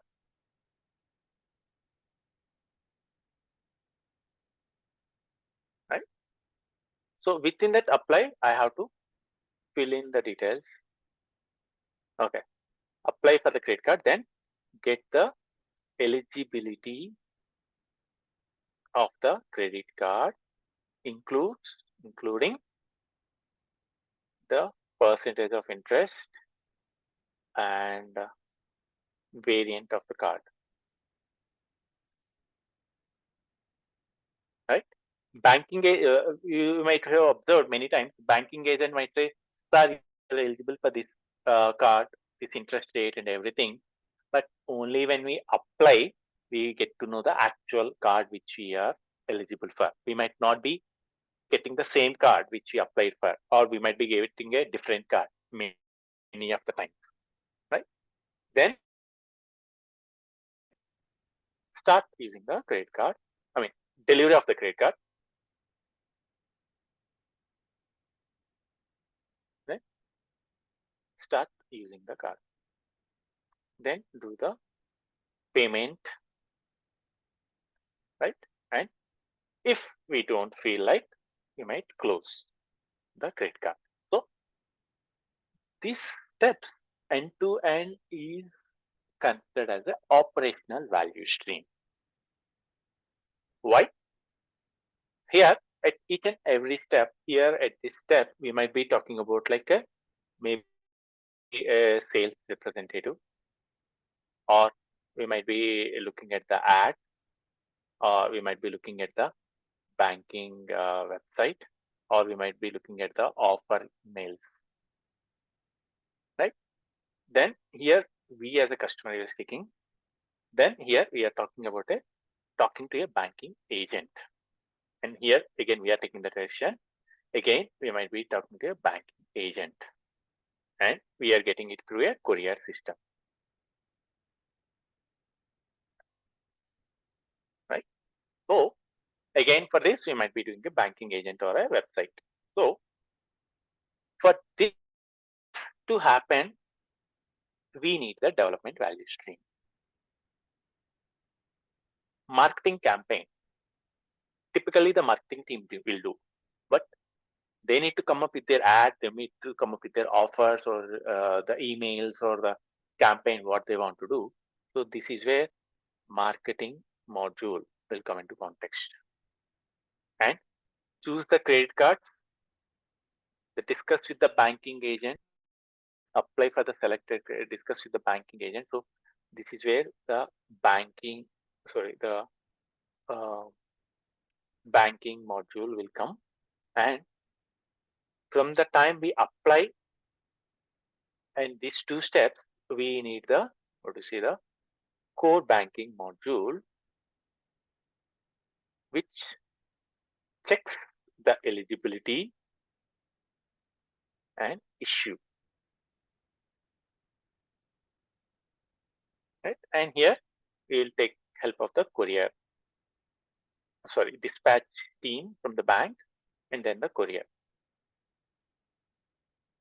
And here is the payment team will come into context. So payments module, and here the closure module or whatever it is coming into context. So the operational value stream is where the banking representative or someone from the bank will be communicating with us as a customer. For that to happen, we need these modules to be implemented in the system already. That's what we're calling it as a development value stream.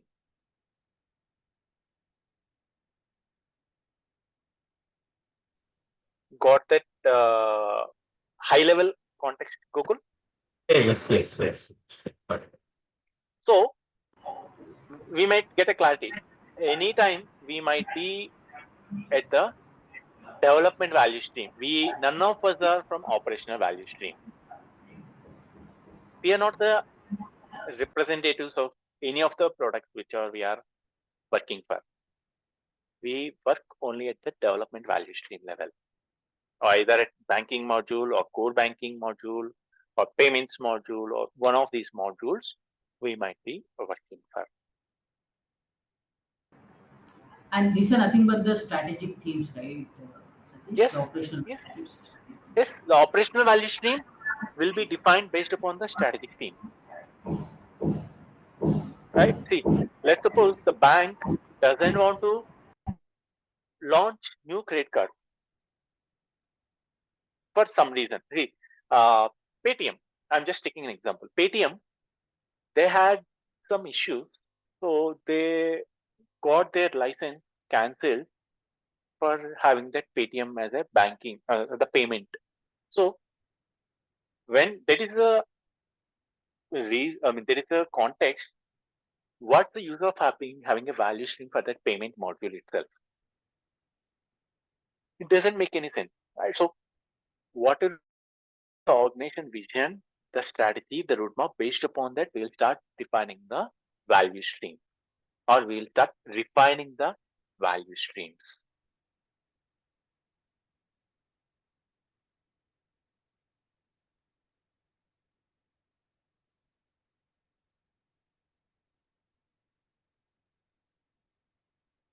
Right?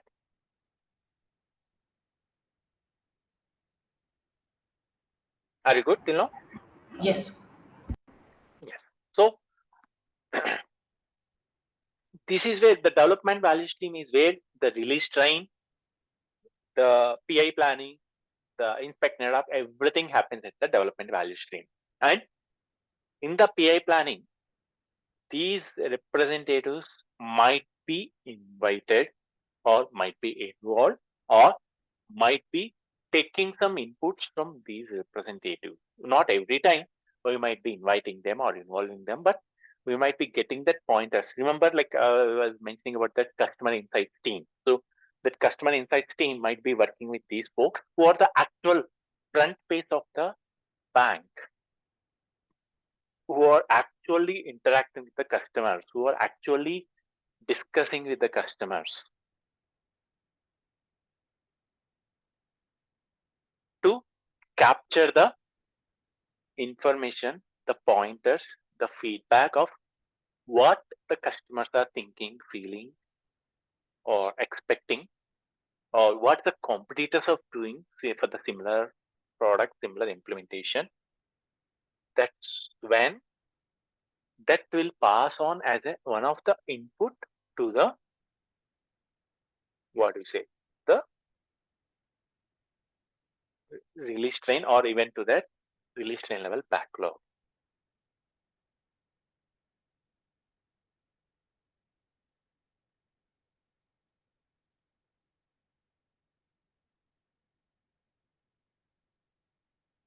Right? We are good?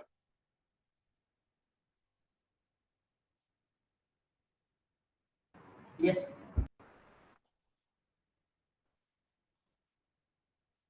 Are you good till now, folks?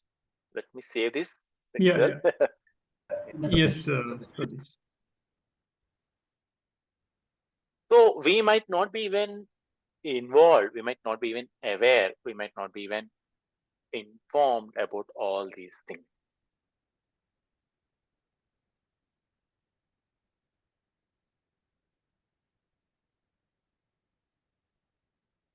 Right? We might be focused on only on this. So what if like we might be focusing only on this core banking as a module? Yes. But we need to know who is our target customer. So here our target customer is the one who is planning to apply for a credit card.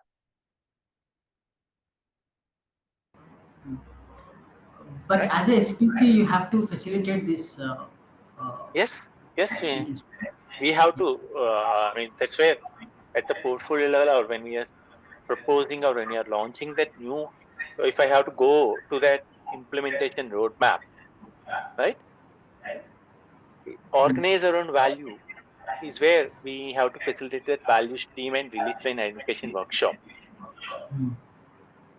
and coming up with that implementation plan Plan. and take it further. Sure. Yeah.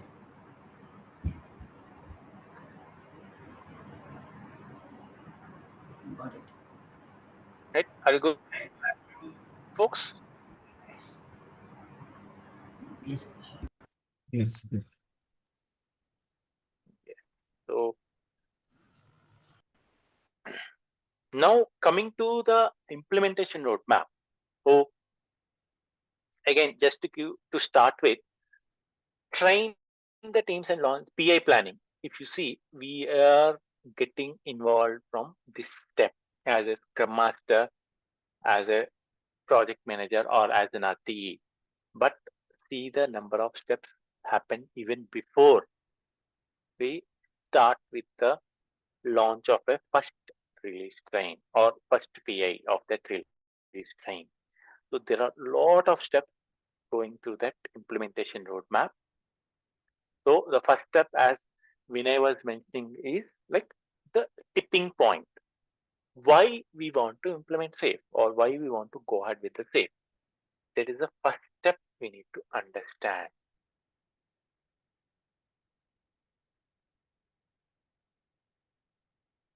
Once we get that clarity, that's when we will start involving the leaders. So forget about the training part. So training is not the aspect. involving the lean agile change agents at the leadership level, involving the executives, managers, and leaders, and getting their buy-in or support. Then organizing this value stream mapping and the release train identification workshop. Once that is done, the implementation plan, this is where which tool to use, Zira or Rally or Azure DevOps, how the sprint should be formed, whether it is a 2-week sprint, 3-week sprint, or whether the sprint should start on Monday to Friday or Wednesday to Tuesday, how frequent we need to do that, how to do the sprint planning, and how to get that backlog ready, how many teams should be there, which of that release time should go first out of the, let's suppose the organization, Amazon, if you take an example, right, or Amazon or Google or Microsoft, they have tons of products, tons of solutions.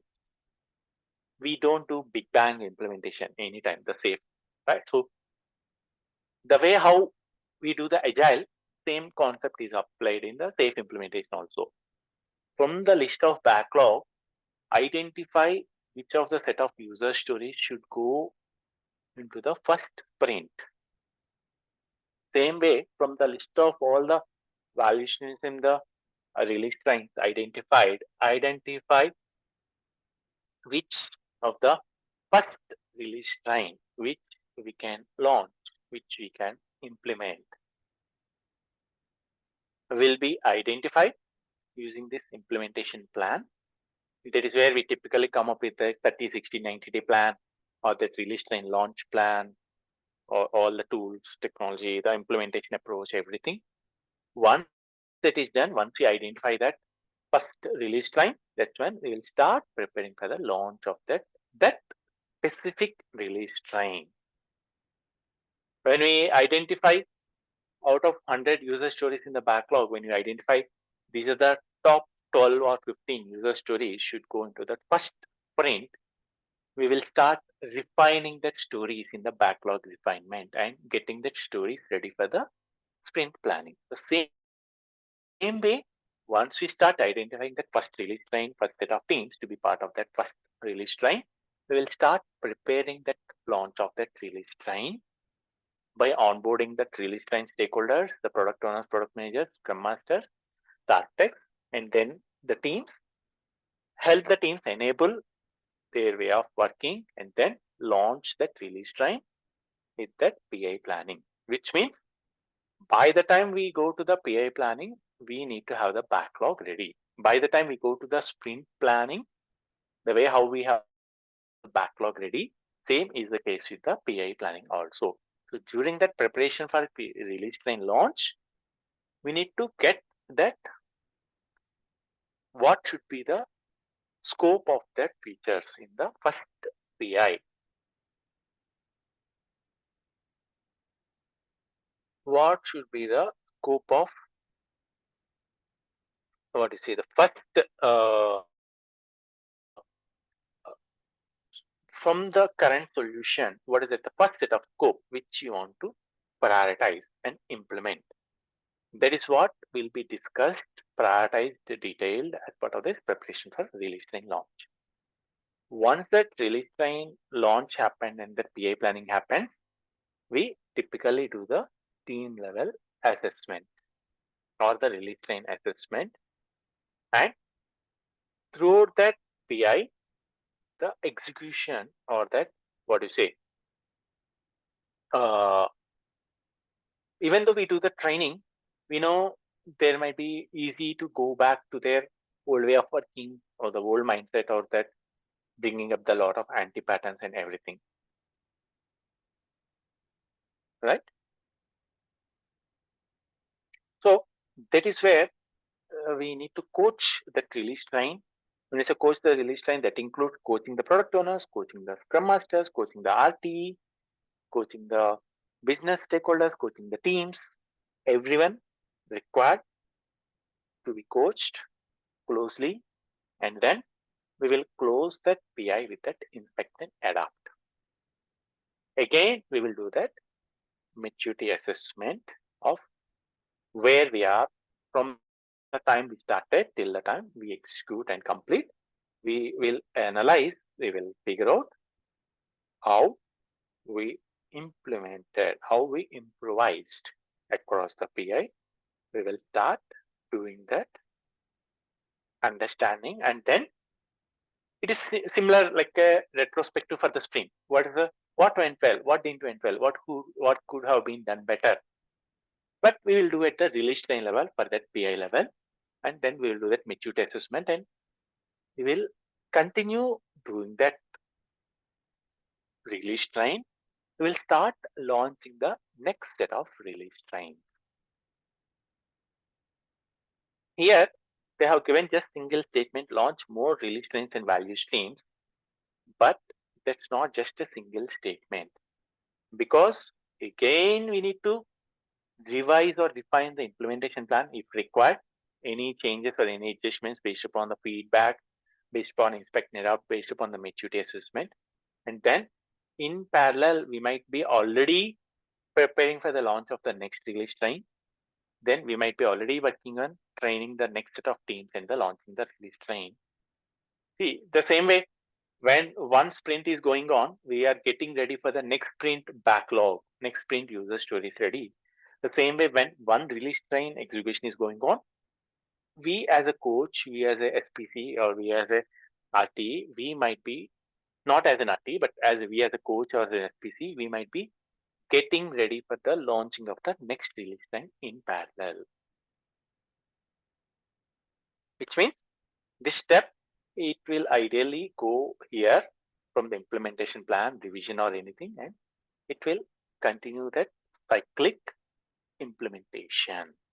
So once that all the possible release trains and value streams are launched, that's when we come to enhance into the portfolio, which means until that time, we might be implementing, we might be following that individual release train, might be following that essential in bits and pieces. Once that teams release trains mature, that's when we expand to the portfolio, where we are talking about that budgeting, the strategy, the vision, and the coordination across that value stream. Are you good from that implementation plan perspective?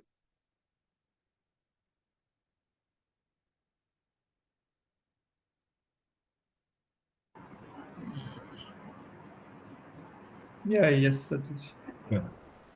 Okay. Any questions?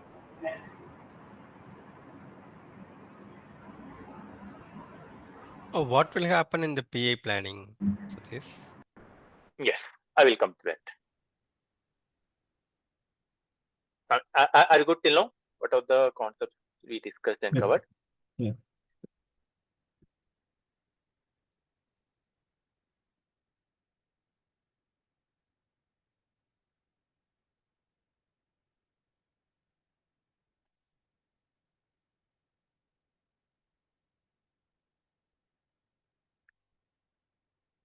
Okay. So let's start with the PI planning. I don't think this works here. Let me bring up my Excel. Just a minute.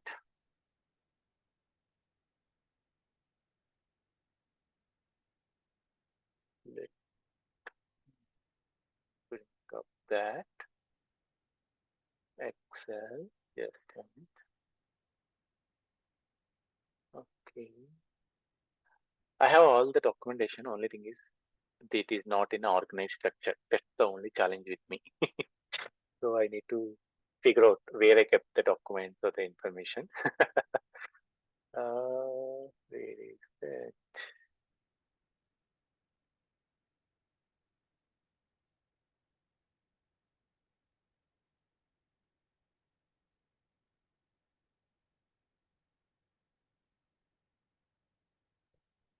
Just a minute. I will bring up that. Before that, any questions or any other things you have?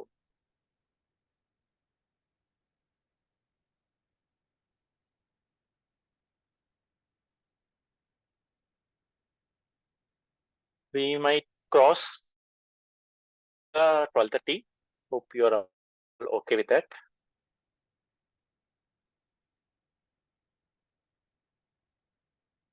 Yes, it is. Fine, Satish. Fine.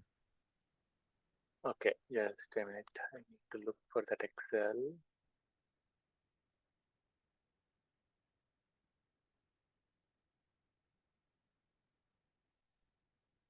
I don't want to use the safe template, so that's the reason I prepared my own template, and I got it lost somewhere. I will bring up that. So what happens in the PI planning? The main intention of that PI planning is to have the entire release train come together, work together, discuss what where we are currently versus what is that is already done till now versus how we want to what do you say, achieve the further things, right? Okay.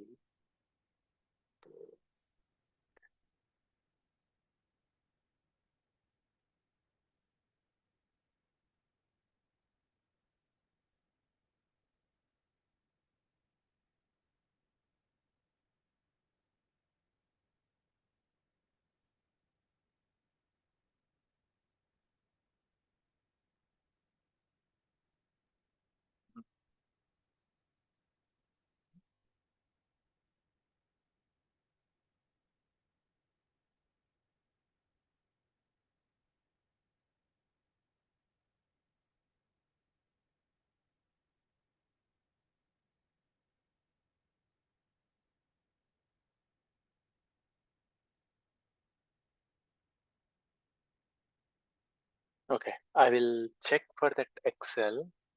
It is not there.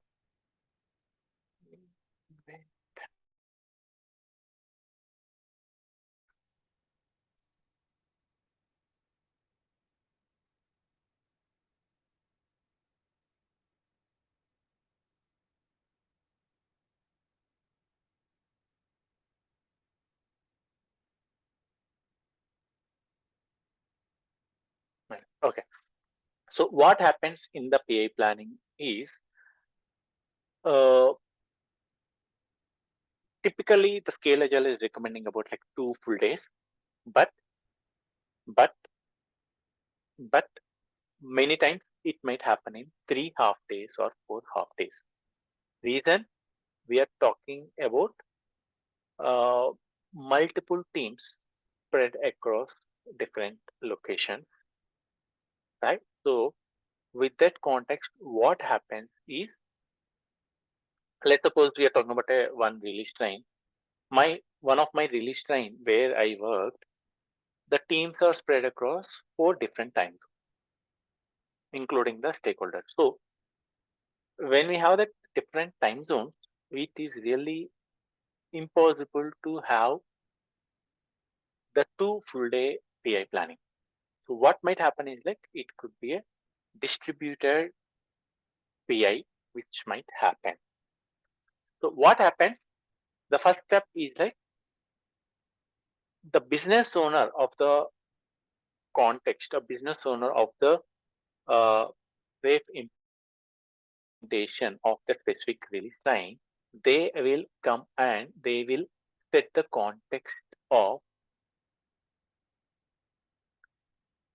uh, what do you say? The context of what happened till now versus where are we currently, right? If I'm the business owner, I will come and mention, hi team, uh, welcome to the PI planning. So we had this, now we are done with the 2 PIs. We launched our MVP to the customer. We started realizing the value. We started getting the benefit out of it. The customer started giving the feedback and the pointers. Now we started capturing the feedback from the customers, and we are taking that as a base, and we are planning to expand into rural market. I'm just going back to the previous banking example. So I'm the business owner. I'm the investor or the stakeholder. I'm mentioning. Okay, by considering that we have defined, now that we already launched into the metros, we want to expand into the rural market with the net promoter score increase in this context, and with the, where is that? Yes. So I'm setting this as a context, right? So I'm saying that as a business owner, as a product folk, I'm planning to launch or expand, not launch. Launch is already done. We're talking about the third or fourth PI, right? So this is a, right now our net promoter score is 50. So we want to expand to 60 as a next step, and we want to expand into rural market by 15%. That is what our goal, that is what our vision or the strategy. Now, by taking that as a base, the product management will come and set the context. Now we got to know here from our business stakeholders, these are the set of features we defined to start improving the net promoter score from 50 to 60 versus to start expanding or launching into the rural market. Right? So the second step or the second activity of the PI planning is where the product management along with the product folks come and start giving the, what do you say, showcase what is happened at the, what's happening, or what are the features which we defined from the implementation perspective, and what's the priority. That is what will be defined and will be showcased.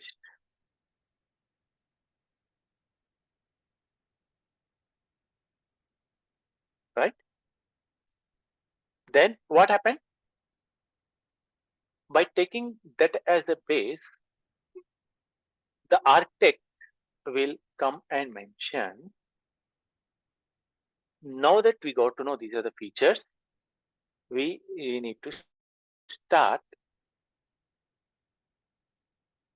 defining the architecture, how we want to implement.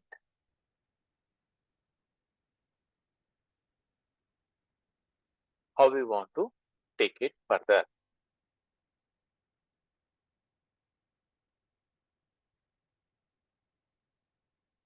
Okay. So looks like I couldn't find that Excel, but I can share this one. This one. Somewhere I define. Okay. So I will check and I will share that. So first thing is planning context, where the business owner or the stakeholder set the context. Right? Then the second thing is like product vision or the solution vision based upon whether it is a product or a large solution. So the product management along with POs share the list of prioritized features for the current PI along with team allocation. Team allocations in the sense which team is handling which feature.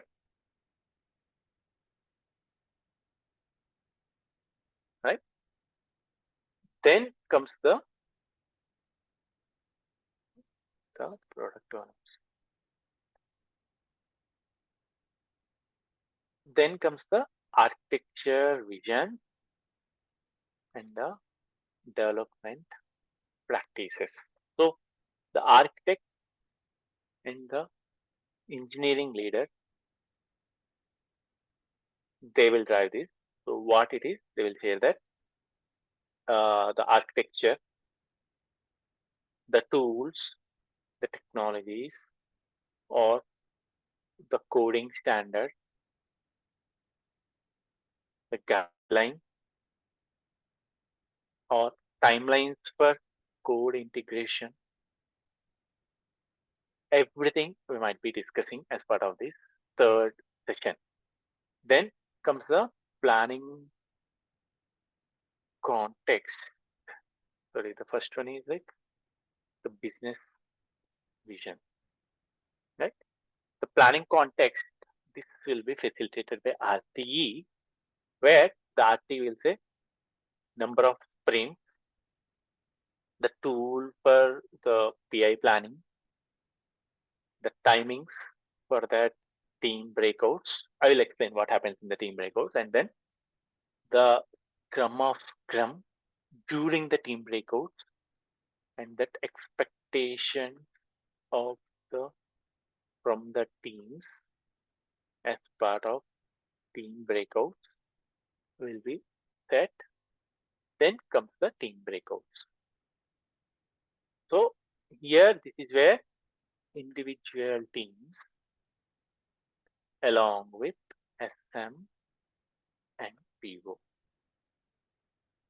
each team need to come up with a list of their, they'll start splitting that features into the user stories, high level user stories, high level estimate, and the team should start coming up with the risk, the dependencies, and any blockers, challenges, or any impediments or anything as such from that implementation perspective. Then comes the draft plan review, where each team represents their plan. Draft plans followed by management review and problem solving. So this is all the things which might happen typically on day one of PI planning. So this might be for 1 hour. This might be for 1.5 hours. Right? This might be for 1 hour. This might be for 1 hour. This might be for 3 to 4 hours. And this again might be for 1 hour. This again might be for 1 hour. So this is the typical agenda of the day one of PI planning. So what does it mean? Everyone is getting that the business context, vision, strategy, the roadmap, any other inputs, pointers will be shared with everyone of the release train.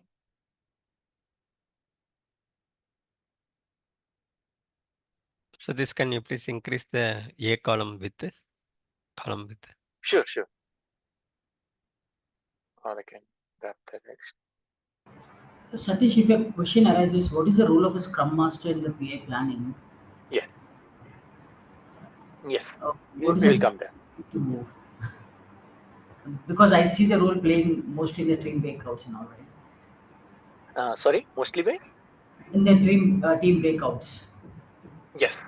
Team breakouts is a major role, not just in the team breakouts, but even in the other events also. We will discuss on that. Okay. Okay, thank you.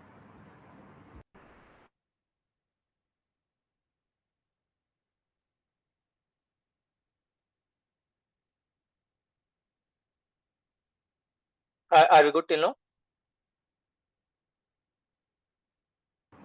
Yes, Satish. Yeah.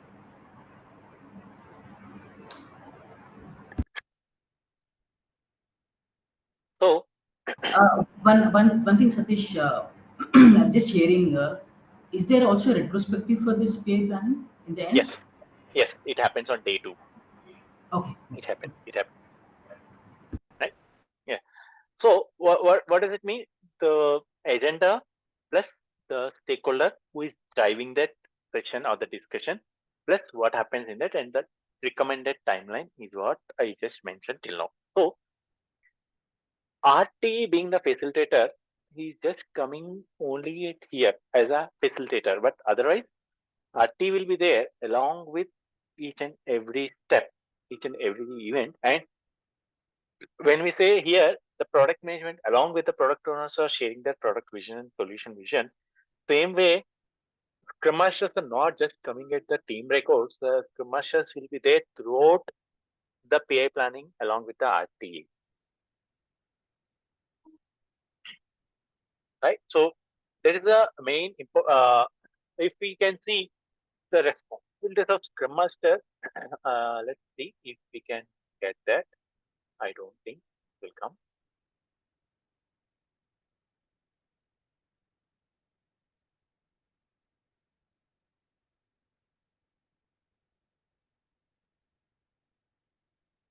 See, the Scrum Master or the team coach improves release time performance, facilitates PI planning.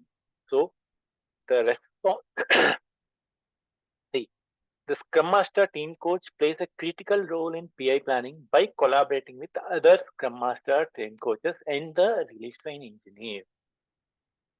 By eliminating bottlenecks, delays, and waste, the Scrum Master team coach can improve team workflow. So, Scrum Masters or team coaches, as per the safe terminology or the expectation, is not just for the team breakouts or not just at the team level. They now have the responsibility at the release train level also. Okay, are you good with that as a starting point?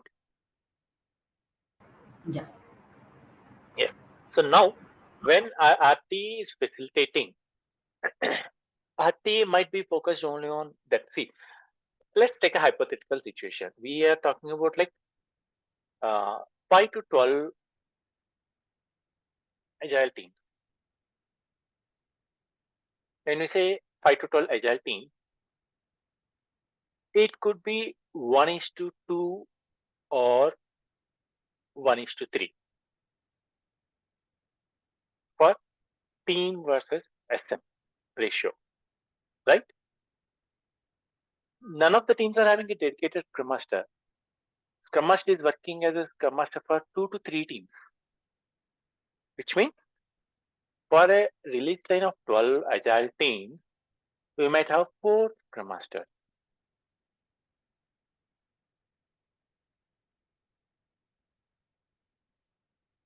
Right? So you might have 4 Scrum Masters. So the release line engineer plus that 3 to 4 Scrum Masters, they will come together and facilitate that end-to-end thing. Starting from pre-PA planning, PA planning, that retrospective, inspect and adapt, and everything.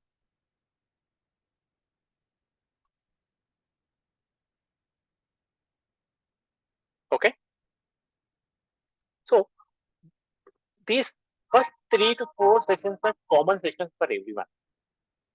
But the team breakout is individual team will come and do their team breakout, where each team need to come up with their stories, high level estimates, there is dependencies, the blockers and challenges and everything.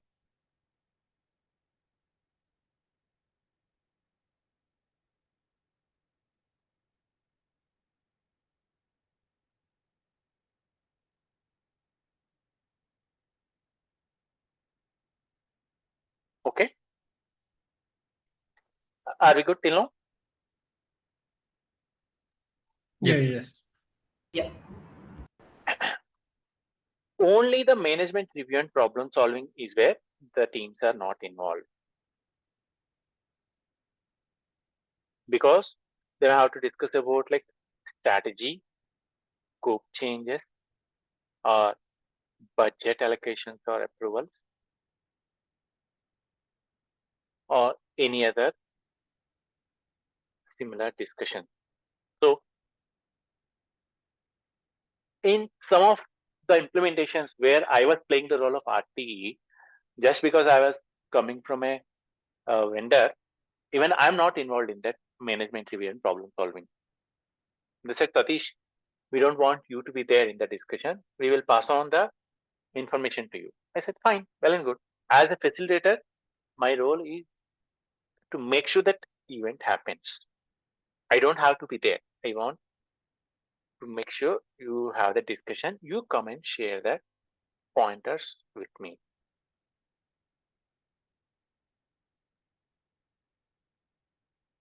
Right? That's what I started facilitating it, and I started getting that inputs from them.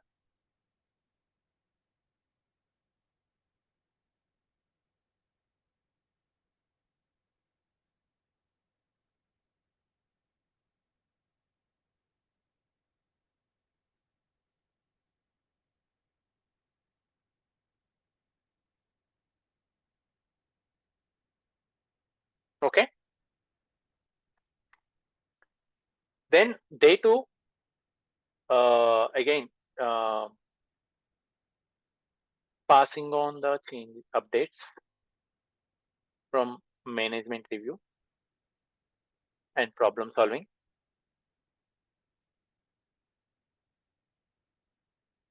Product management and architects or everyone, the leadership team, they will pass on that updates to the teams. Changes, decision taken as part of management review and problem solving.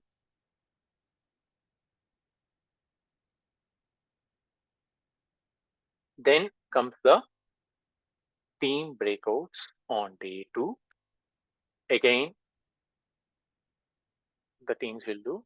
Here, the teams will come with the revised risk, revised dependencies or blockers. This could be for 1 to 2 hours, and this could be 1 hour. This could be for 1 to 2 hours, and this is where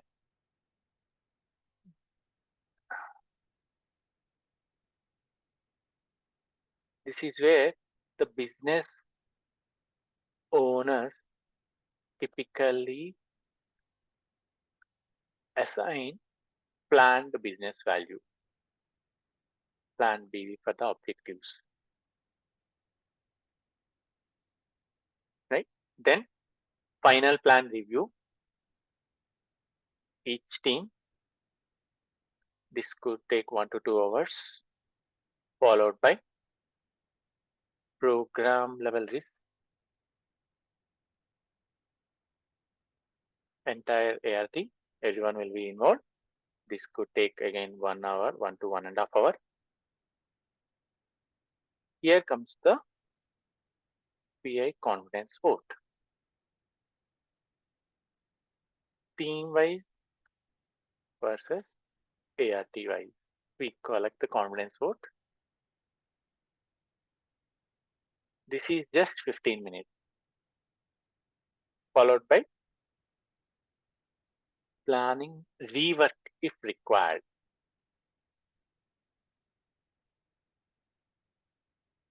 If not, we will do the PI planning, retrospective, and closure.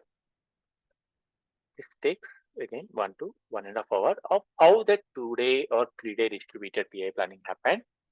What's the improvements we can do for the upcoming PIs? So upcoming PI planning, upcoming PI execution, right? So that the PI planning level thing is what the retrospective we do.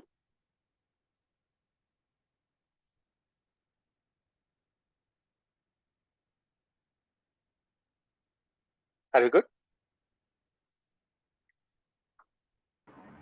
Satish, in day two, are we still going with the high level estimates or the actual estimates will be The fine? story level estimates will be still high level, because by the time we go to that respective sprint implementation, we might revise the estimates if required. Okay, got it. Okay. Right? Yeah. Yeah. Yeah.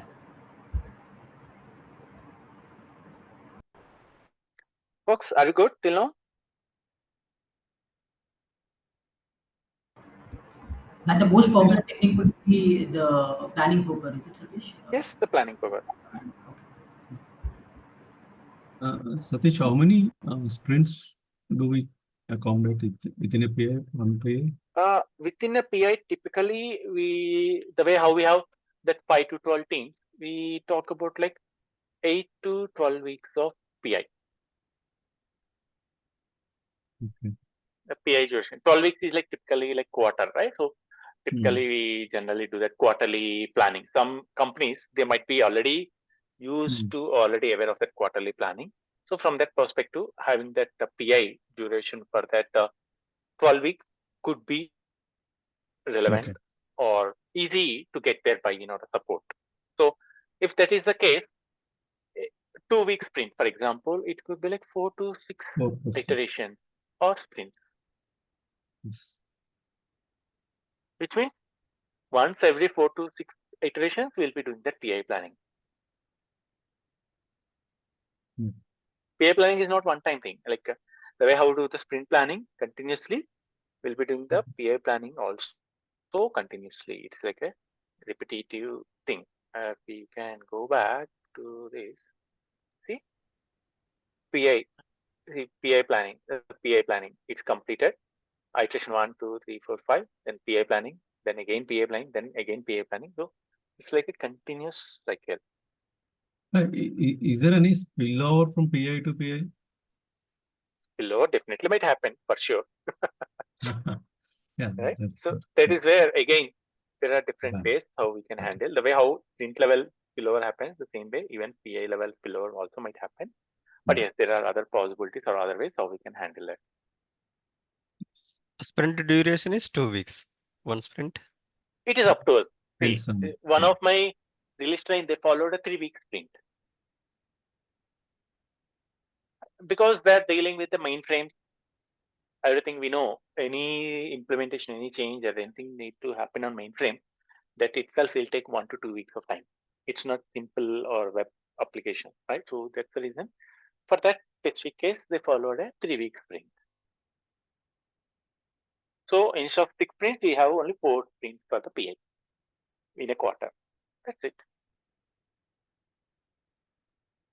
But all the teams of that release train should follow the same sprint duration. Right? When you say the 5 to 12 teams, all the teams of that given release time should follow the same cadence, same timeline, same sprint duration. If whether it is 2 weeks or 3 weeks or 4 weeks or 1 week, entire release time should follow the same cadence.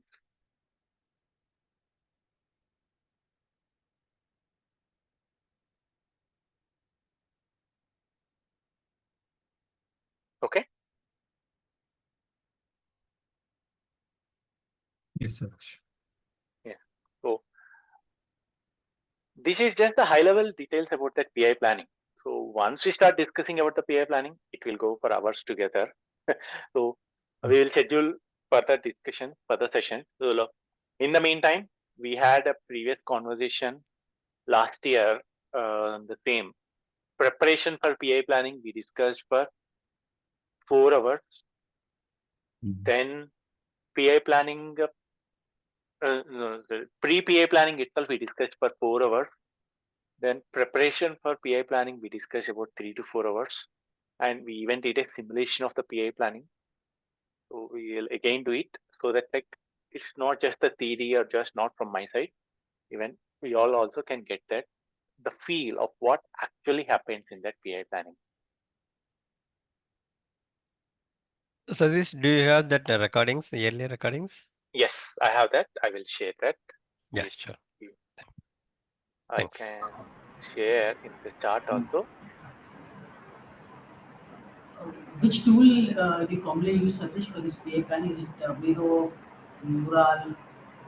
That time we used Tira, what do you say? We took that Tira roadmap, if I'm not Oh, wrong, right? So we took that as a, what do you say, for the trial version. I mean, hmm. 1 month thing. Okay. I used that. Uh, just a minute. I'm trying to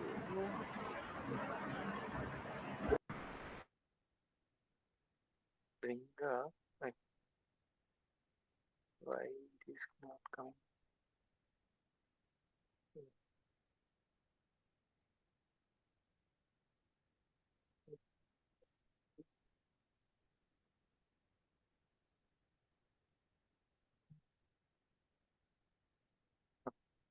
PI planning simulation.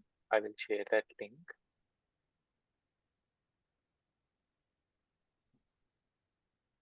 Okay. So what we discussed in this is like the pre-PI planning we discussed uh, in like 4 hours, and then preparation getting ready for PI planning simulation we discussed for 2 hours, and then we did the actual simulation. So for that, the actual simulation we recorded, but we haven't published because like the context setting was done only half an hour or 40 minutes sort of thing. But the team breakouts and the discussion within the team is what the major part, which happened in the breakouts of the Zoom, which we cannot record or which we cannot capture. So that's the reason we haven't, what to say, is that recorded or published that from our side.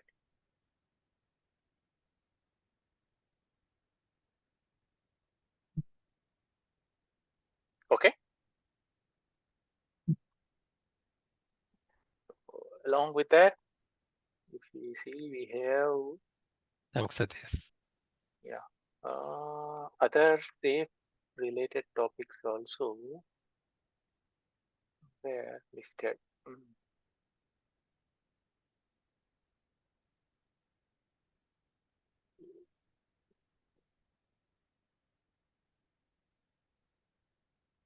Safe topics. Here we have different videos. Getting started with SPC, getting ready for PA planning. Again, the same thing. Overview of safe principles, the design thinking and innovation, and then overview of safe. And then I gave even the session to the PMI Ajay Hyderabad chapter from SM perspective, implementing OKR and the version 6.0 overview. We did a lot of sessions, essential configuration, essential log solution versus things. Lean agile mindset, now it is changed a little bit, but we did all these things previously. You can take a look at all these videos also. And any point of time, we can do the discussion and we can have conversations like this so that it can help to have more clarity or more discussion or more information from all of our side.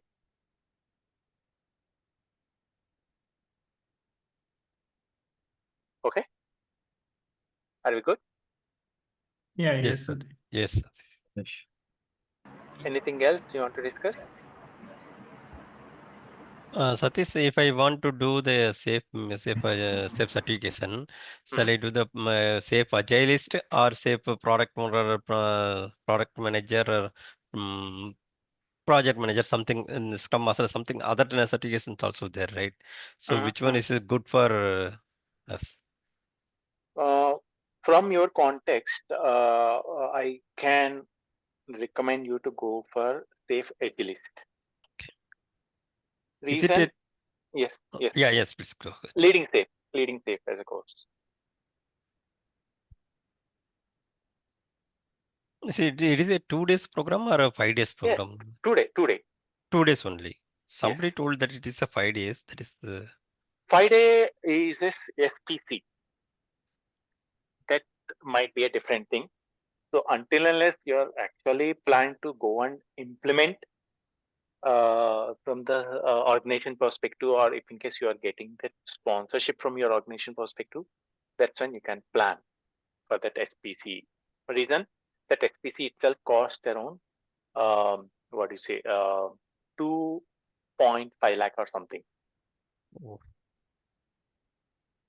right? And it comes with the yearly renewal cost also. So we can discuss Chandrasekhar.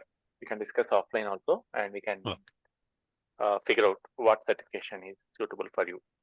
Okay, thanks. Okay. Yeah. Yes. Anyone else? Anything else you want to discuss?